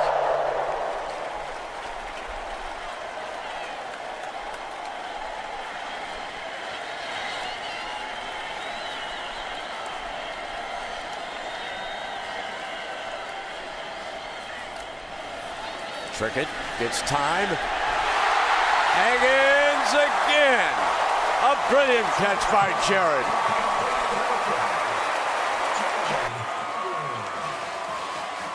Oklahoma had 2 safeties, high and deep. So you got to try to attack the middle of the defense. Higgins is really starting to settle in. What concentration there, but a great throw by Trickett to lead him right into the hole in the middle of that defense and pick up a huge gain for the Seminoles. And I said to Jimbo, must have been easy recruiting him with Odell on your staff, and he said, you'd be surprised. It wasn't as easy as you might think. The young man had a lot of offers, and here is Jared. 6'1", only 191 pounds against that heavy-hitting secondary, and now they come back with the other freshman, Freeman, and he ran right up into his lineman. Corey Nelson is there, number 8. Now he has the most burst. If you get into an open field, Freeman is the one who can take off for the Noles, but getting there, that's the battle against this Sooner defense. As a true freshman, he has that low center of gravity, great balance, tough to bring down. But I'll tell you what, this guy comes in off the bench. Let's recognize the offensive line and the play calling. And right now, Oklahoma's brought some pressure, but for the most part, Trickett has been able to execute this offense without a lot of pressure on him. Christian Green checks in as one of the Noles receivers. He's a redshirt freshman. Gonna get hit on the delivery. Got it from the blind side from Tony Jefferson. So finally, Brent Venables dials up pressure on the backup, and they got there. Well, of course, just as you say, the offensive line doing a pretty good job. Venables does come with a blitz. He brings both linebackers from the outside, and Tony Jefferson comes untouched. That's why you don't use freshmen at running back, folks. Freeman, oh my. Wait till the coaches see that. Didn't even try to take him on. That is why running backs stay in the game, and that's why they come off. You've got to blitz protect. Chris Thompson now in as a running back.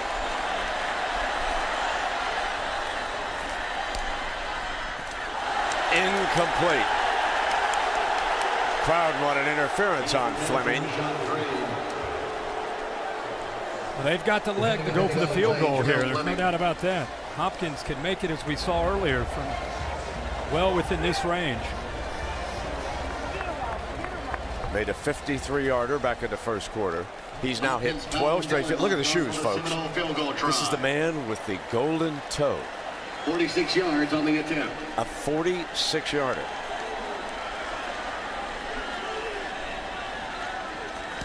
High snap. Now it curls, and he's got another one. Automatic. Whoa. I wanted to show you some statistics as you compare the two. The Oklahoma history now. Great Sam Bradford pass for 8,400 yards. But look at this. Landry Jones is about to go by him, probably with the next completion. He will have the most career passing yards of any quarterback in Oklahoma history. Amazing.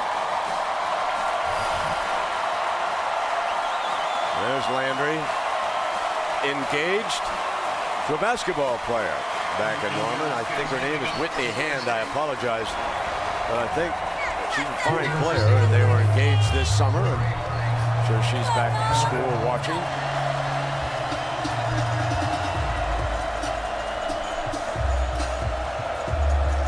Inside of a minute here in the third quarter. Myers and Clay are back. The Noles are within 7.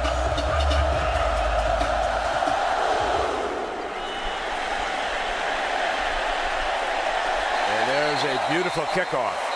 So again, no return with the young man, Dustin Hopkins, and it'll come out on the 20-yard line. A record crowd tonight. 84,000 plus, the largest crowd, Herbie, in Florida State history. As you look down now, 84,392. The old mark was set against the Canes. They're down by 7.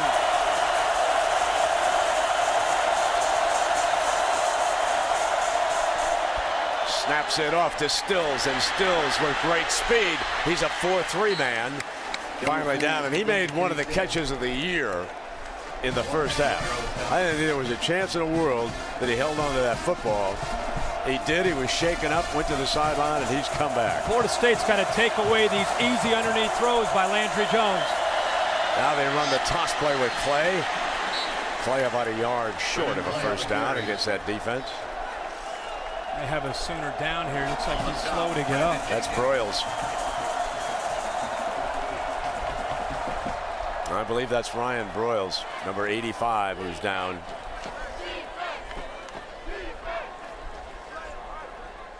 He has been rather quiet since the opening part of the game. He caught 4 passes early for 24 yards, and since then he's been quiet. Jones now, after hitting his first 6 of the game, is 12 of 18 overall. This whole offense has been quiet since that opening drive.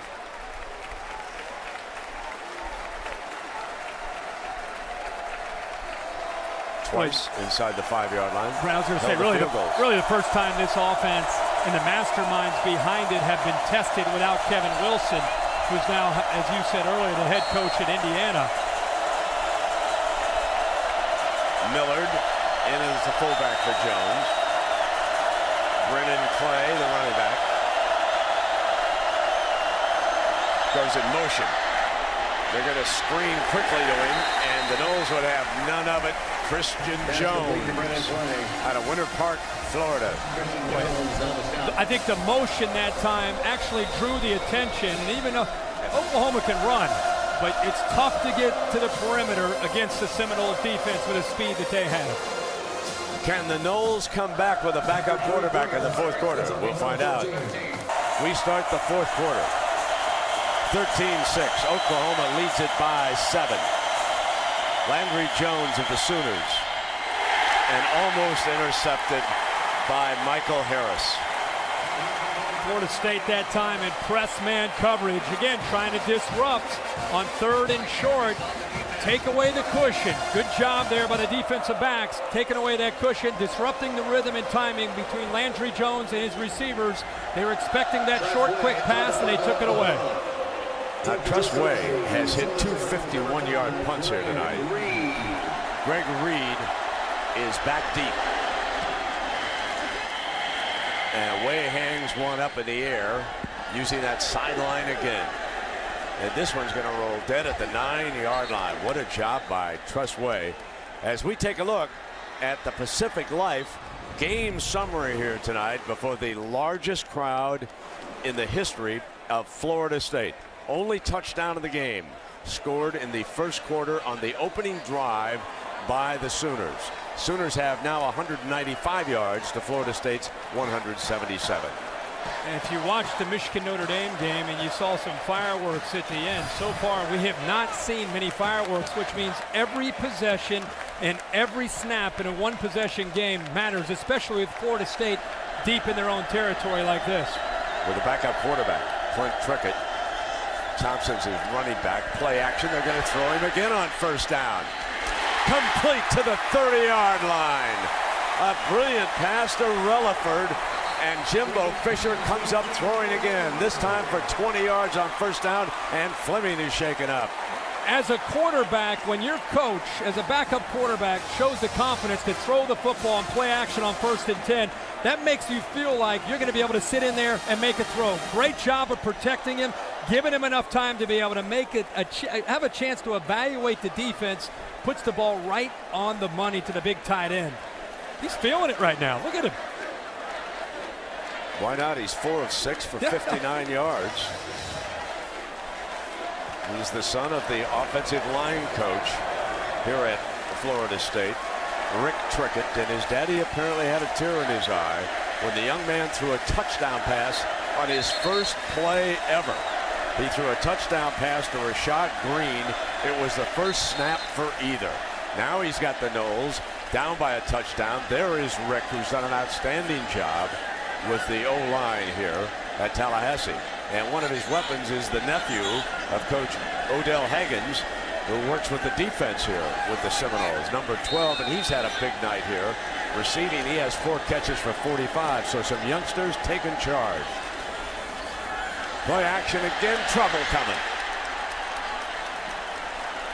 Frank Alexander's there. Yeah, Frank Alexander gets in there, and again, one thing about Brent Venables, you might be able to throw on 1st and 10, but the next time you get in that position, they're going to have to bring pressure. They brought the safety Colvin off to the right, and Frank Alexander that time just flat out beat his man one-on-one. You know, we're kidding about, this offensive line, and you think about Rick Trickett, maybe the toughest offensive line coach in the country, probably thinking, you better block for my son while he's out there.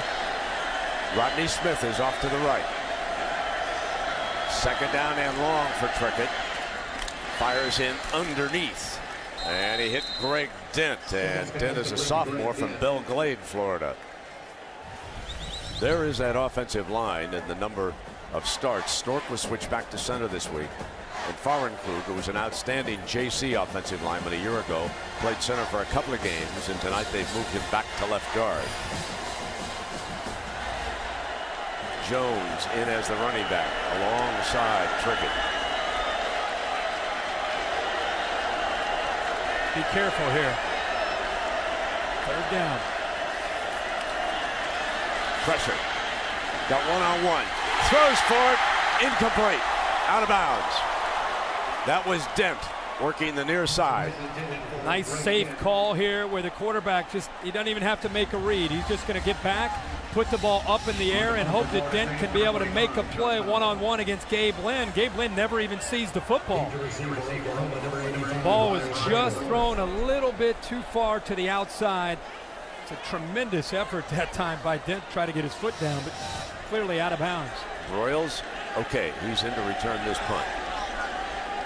Sean Powell booms one. Royals catches it at the 5-yard line, and he's surrounded. Out of bounds at about the 9. This is a great attacking spot, and there's a penalty flag. Great attacking spot, Herbie, for the Noles defense. Absolutely, and they may push him back even further. Looked like a late call that came in, and they threw it right at DeMontre Hurst. Possible push in the back or a holding call. During the return, personal foul, legal block below the waist, receiving team number 6. Off the distance to the goal. First down. Timeout. Stoops can't be happy about this penalty. Even before the penalty, folks, it was a 69-yard punt. Come on back. E.J. Manuel, Herbie, has returned from the locker room, and now it is the Sooners who are backed up. They're going to run Whaley, and he is stoned by Bradham. 2nd down coming up. They're backed in, I think, the noisiest part of this stadium. The Seminoles are pinning their ears back right now.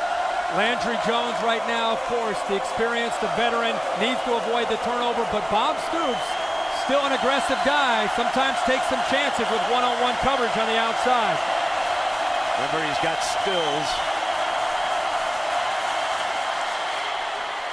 Stays conservative, and they run it out to about the 6-yard line. So this will be 3rd down, and not an easy 3rd down for the Sooners either. Both Florida State defensive ends, Werner and Jenkins, have the ability to get off the ball in a hurry if Oklahoma decides to throw the football. Landry Jones is going to have to get the football out of his hands in a hurry. Stills is slotted to the right.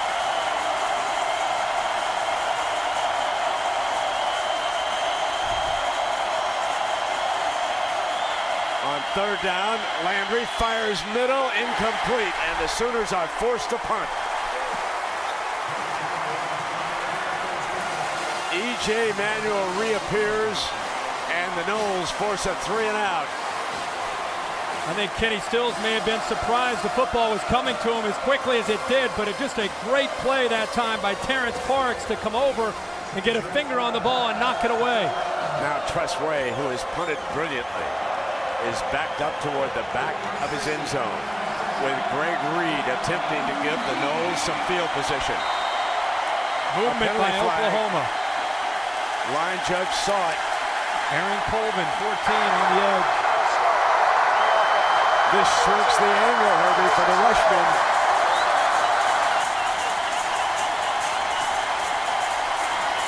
Gotta think that this is where Greg Reed, one of the most electrifying playmakers in all of college football, has a chance to make something happen.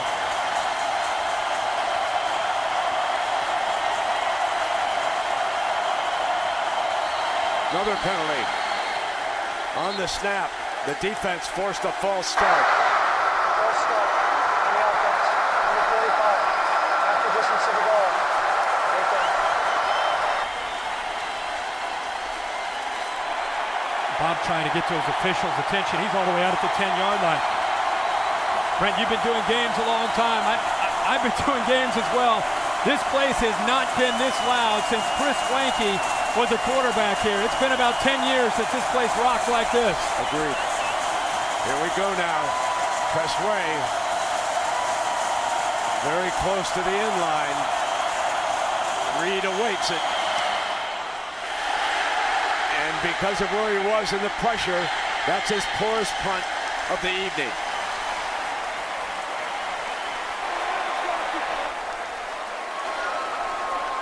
E.J. Manuel has his helmet on and has walked onto the field. Let's quickly check in with Tom. They're going to take him back out. He now is moving back to the sideline. Let's check in with Tom Rinaldi. Brent, after examining him, trainers determined a bruised left shoulder for E.J. Manuel. He came out warming up, throwing the ball, but obviously we see Trickett go back in, but E.J. Manuel warming up as if to return and appears to be ready if needed. He wanted to go in. He was out on the field, and the coaches sent him back. The competitive spirit of E.J. Manuel wanted to get back into this game. Let's see what Clint Trickett can do. He's played pretty well up to this point. Chris Thompson is his running back. Motions out. Straight back on 1st down, and swallowed at the 40-yard line for a loss on the play. Let's check in with Robert Flores.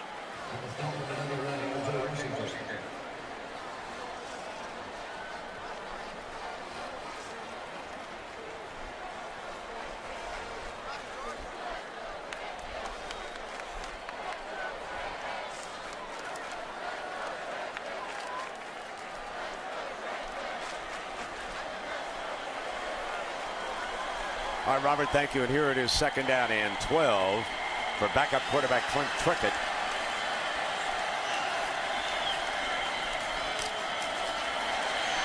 Drops off the screen. There's a penalty flag thrown by the umpire. The play on the field results in a 1st down, but the umpire threw the penalty flag in that pit area. Holding. On the offense. Number 79. 10-yard penalty. 79. The veteran David Spurlock, good time to be able to call this. You know, one thing about Trickett being in for E.J. Manuel, and you saw it on 1st and 10, when things break down, you lose Manuel's ability to create. So you've got to be able to dial up more plays like that, the screen, to get the ball out of his hands quickly. Rick Trickett wants to know who was that call on.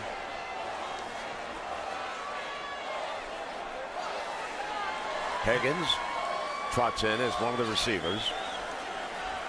Second down and a bunch. Just trying to make third down manageable if they can. And remember, they have a great weapon in the field goal kicker, but they need more than that here in the fourth quarter. Smacked. Too late developing, and Tom Ward, who's had a big night defensively, the middle linebacker for the Sooners, roars in on it. You know, the trick play and trying to go with plays that are unique as far as a play call. I don't know if this is the time for that because of the timing of a lot of these guys are backup players. It's one thing to execute it in practice with the second team. It's another thing when Oklahoma and Tom Ward are locking in on you. This drive started at the Oklahoma 38. Now they're all the way back at their own 44.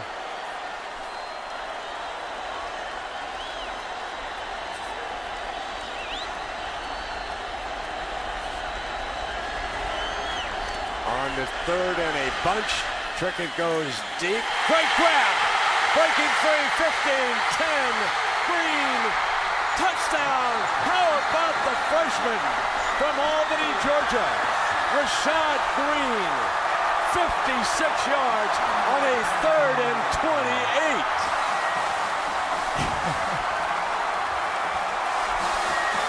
My man, Brent, what the heck, third down and long? We saw some of this last week, third and 28, a mile against this defense. Brent, we saw this with Denard Robinson last week. Throw it up and hope your receiver makes the play. That's exactly what the freshman Green did for Trickett. Wait till you see the safety, Javon Harris. When we come back, we'll show you the angle that he took to try to position himself to knock them all the way. Just another Saturday night in college football. Come on back, you all.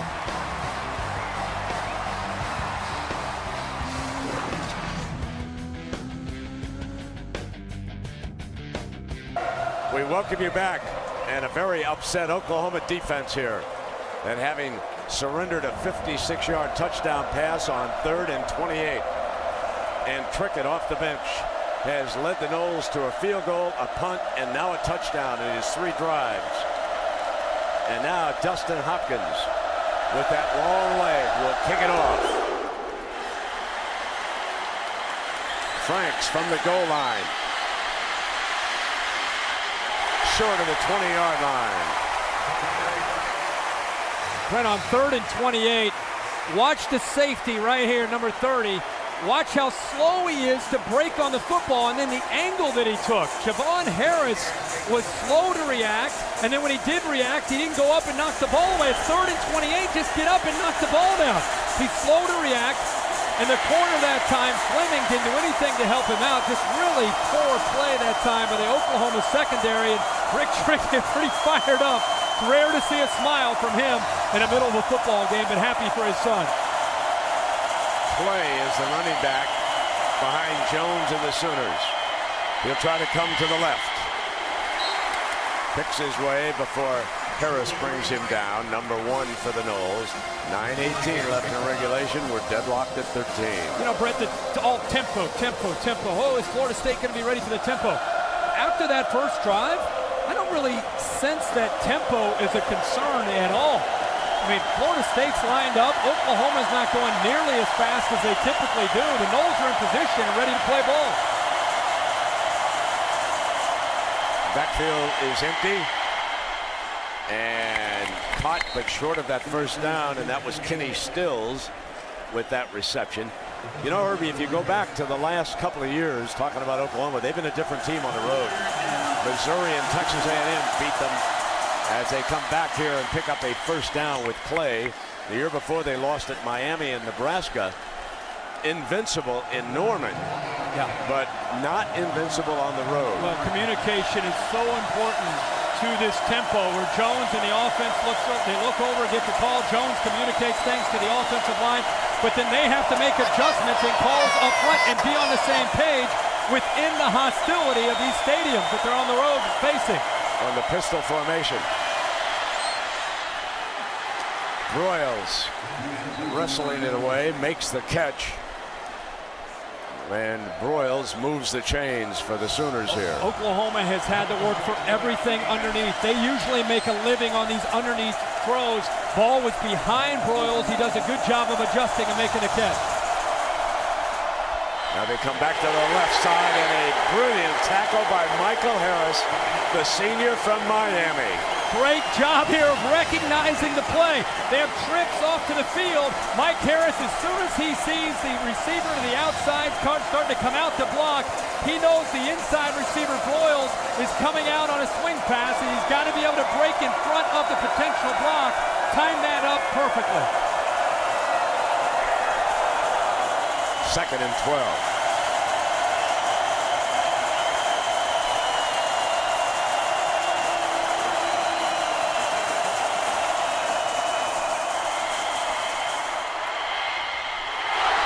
Almost intercepted on the deflection. That linebacker Christian Jones was sitting there, and Oklahoma is very lucky that he didn't catch it. It is so rare to see Landry Jones hurry. He is hesitant, he is hurrying, and it has a lot to do again with the way they're mixing up their looks within this defense. They're matching up on the underneath and the easy throws.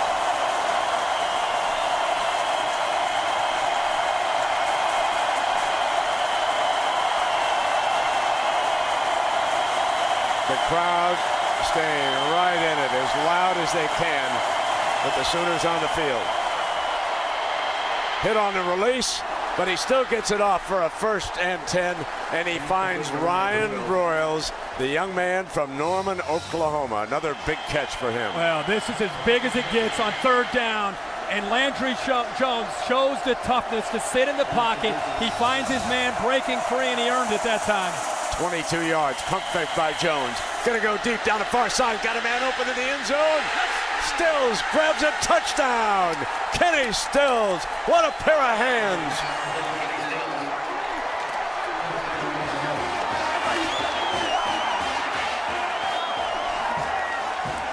The importance of catching a football with your hands. A little pump fake, and it got Greg Reed to bite on it, and look how strong Kenny Stills' hands are to be able to secure that football. It's underthrown a little bit late.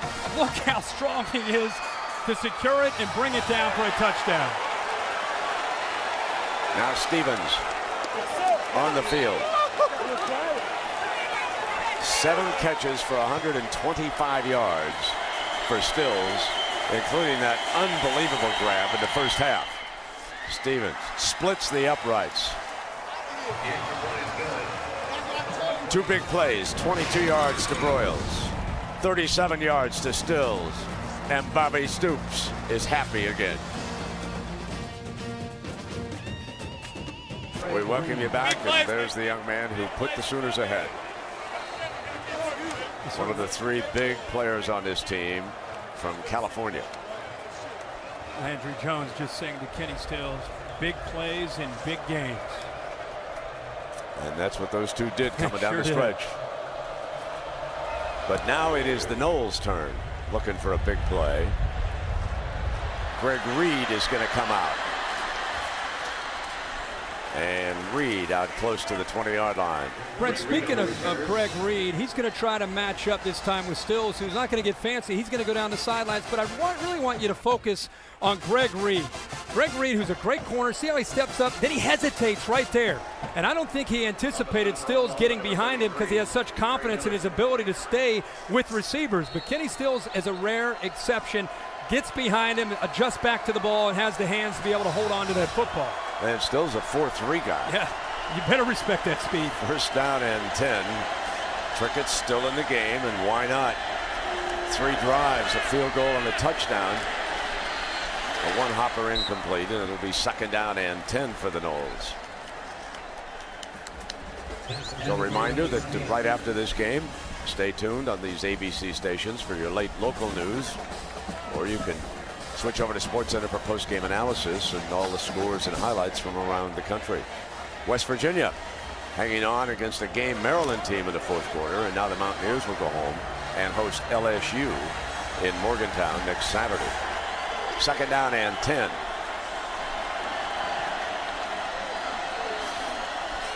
Trickett on that slant.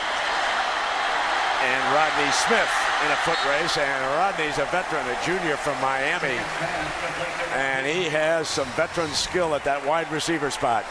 They're coming up with different ways to get the ball out of the hands of Trickett as quickly as they can. And whether it's a fade down the field, different types of screens. This time, as you said, they get it to Smith, who showed some pretty good acceleration coming around the field and getting to the corner, being able to pick up some big yards. It's a big drive here, obviously, for Florida State. Now down a touchdown, under 6.5 minutes to go, and just because the momentum of the game switched so drastically after that touchdown by the Sooners. Blitz. Trickett down at the 33-yard line. Rennell Lewis wraps him up, but there was blitz pressure coming from the right. They've been bringing Aaron Colvin a lot, and they brought him to the offense's left along with Tony Jefferson. And this is what you lose with Trickett. He doesn't have the mobility. I want you to also remember he's playing at about 180 pounds out there against this Oklahoma defense. When he takes off to run with it, it's survival mode. He's not worried about yards. 2nd and 13.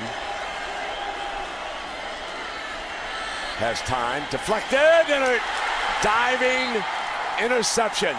At the 46-yard line is Javon Harris, the young man who made the mistake on the big touchdown pass to Green. He comes back and comes up with a big turnover. And Brent, that's big for Harris. He struggled a couple times against Tulsa in week 1, sees the tip, and how about the effort here and the athletic ability to adjust back to the football and secure that interception. 5.5 minutes remaining. Number 1 in a dogfight with the Florida State Seminoles. 2013, Oklahoma leads Florida State after the second interception of the night by Javon Harris.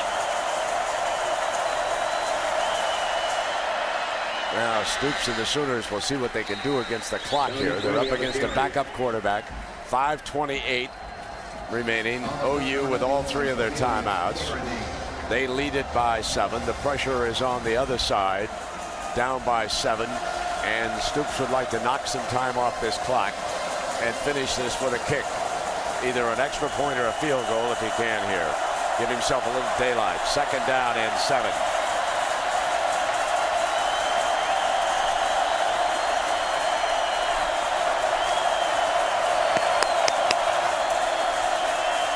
Whaley is the Oklahoma running back. Found daylight for a first down to the 38-yard line. Harris makes the stop. He follows a double team off to the right side here. Hayburn and Evans do a nice job. Lane Johnson does a good job as well, along with Donald Stevenson. That time when they were expecting run, still able to open up a huge hole, and Whaley is able to explode through it.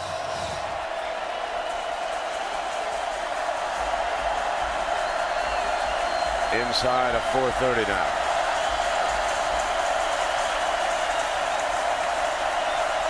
Milk the clock. Start motion with Miller. Run behind it. Whaley is jammed around the 25-yard line, just short of that first down. I know how much you and I think of, I know how much we think of Miller. And even when he doesn't carry the ball, watch the lead block on the corner, Mike Harris. How'd you like to be a tailback? He may have locked on to Harris a little bit, but that's okay. He got away with it, and he's able to push him almost to the sideline. When Bob Stoops says that Miller may be the best fullback we've ever had since I've been the head coach at Oklahoma, that says a lot. They've had some good ones. Absolutely. 2nd down now. The clock ticking away on the Noles. Whaley bangs for the first down, close to the 20-yard line, and Williams.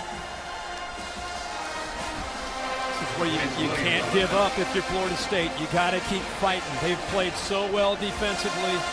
And each time Oklahoma is able to get a first down, not only are they working clock, they're making it that much easier for Jimmy Stevens to be able to put this game potentially out of reach. You got to keep fighting. Mark Stoops expecting everything out of this defense. This is where the Noles badly need a turnover. The Sooners knocking on the door of the red zone. Up by 7. Clock is winding down. And that's one of the reasons why Bob Stoops is sticking with this running back. This is what caught his attention in a scrimmage a while back. Oklahoma and Norman, he said to the fellas, who is that number 8 out there? The coaches told him, Whaley, he's a walk-on. He came and asked us for a chance. They watched him a little bit more. The one thing they noticed, he didn't fumble. The second thing they noticed, he would block for the quarterback. So they gave him a chance. He had 4 touchdowns against Tulsa. And here he is tonight, coming down the stretch as their #1 ball carrier when ball security is uppermost in the Oklahoma thought process right now. Do not give it up. And he just burrows in behind the left side of that offensive line.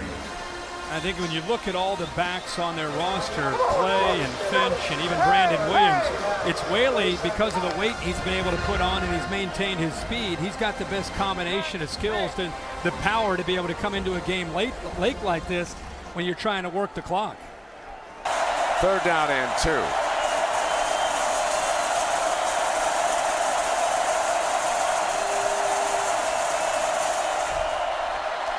Won't get there. Now it's going to be up to Stoops to attempt the field goal here to give himself a 10-point margin. And on the other side of the ball, if ever there was a time when you wanted to block a field goal and you had a way to do it, this is the time. The one way they can stay in the game clearly here with 2:05 remaining is to block Jimmy Stevens' field goal attempt. Easier said than done. He gets it off pretty good at this distance. This is where a veteran team on the road, ranked #1, dealing with some hostility, this is where you expect them to come through. You want to be ranked #1, you want to deal with that bullseye, show the maturity to be able to handle that. They made the big drive late to be able to get the lead, to get the football back after the interception by Harris, and now they methodically work the clock with a veteran quarterback, put Stevens in position now to be able to make a field goal. Let's see if he can execute it.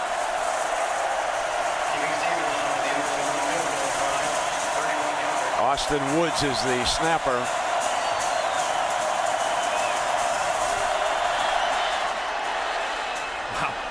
Wow, it was low, but it goes across from 31 yards.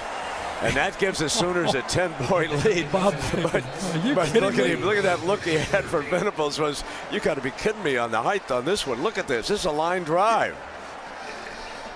Look at Landry over here now. Get across. Oh. Get up. Oh, all right. Oh, my gosh. We got oh, come on, a little higher. Oh. Not so close. Still not as. Then he's like, woo. Oh, my. Now he's got 2 minutes for this defense, and it has been a punishing defense. In fact, both these defenses deserve praise here tonight, but Oklahoma's has been punishing. They have handed out one hard hit after another, knocked a quarterback and a wide receiver completely out of the game. Created 3 turnovers, 5 sacks.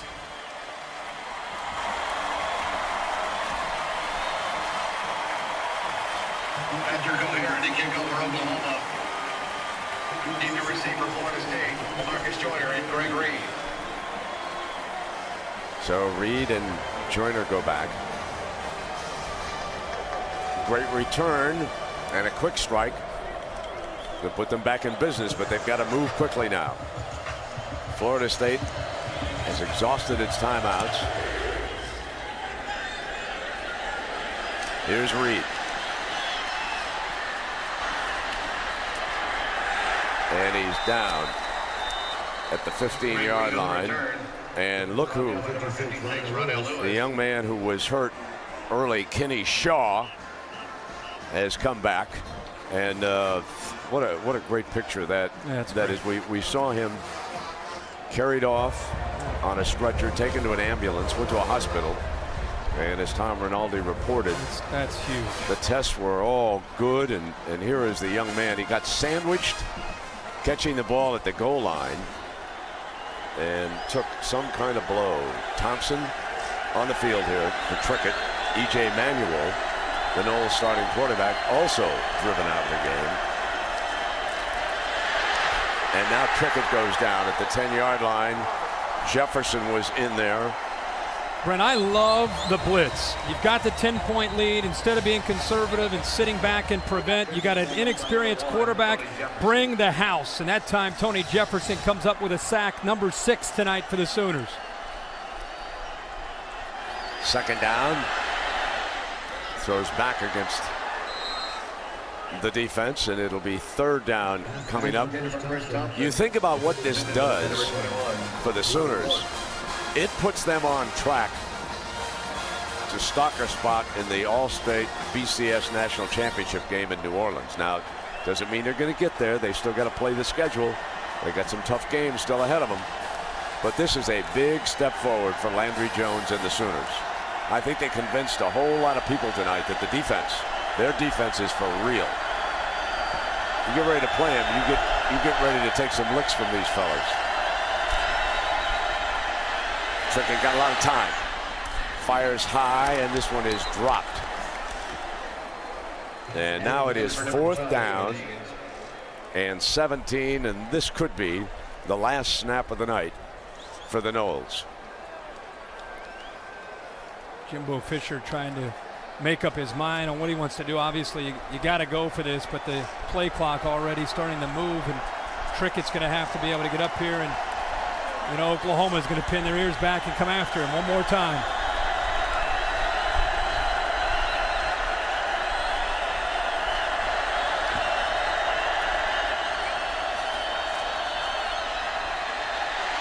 From the end zone, incomplete.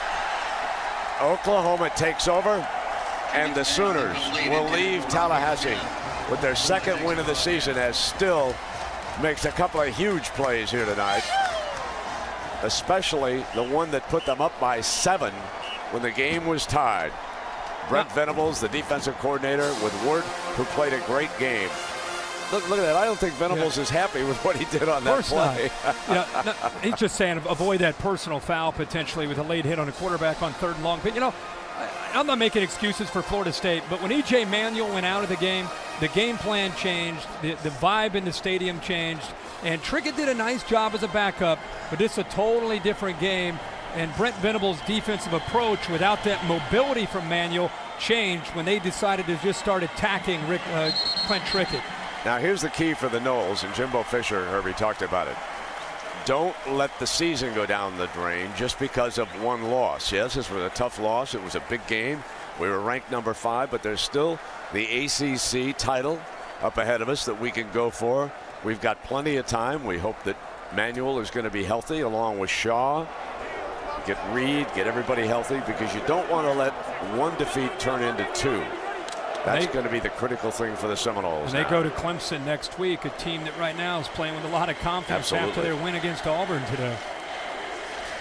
So, the favorite formation of any offense, the victory formation.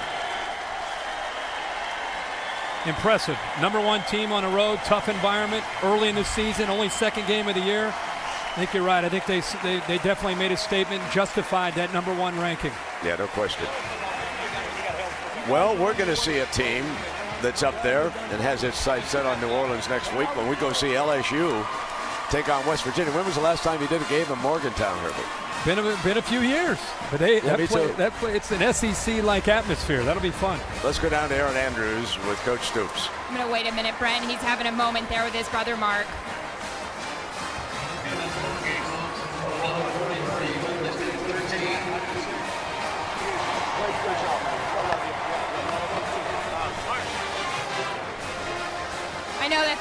I know that's never easy for you, Coach. What'd you just say to your brother, Mark, there? I just said I love you. He said the same thing, and you know, I hurt for him, but they played a great. You know, they're a good team. They've done a great job. Hard-fought game. Nothing to be. You know, everybody should be proud, and you know, and I know that, you know, his defense really played well.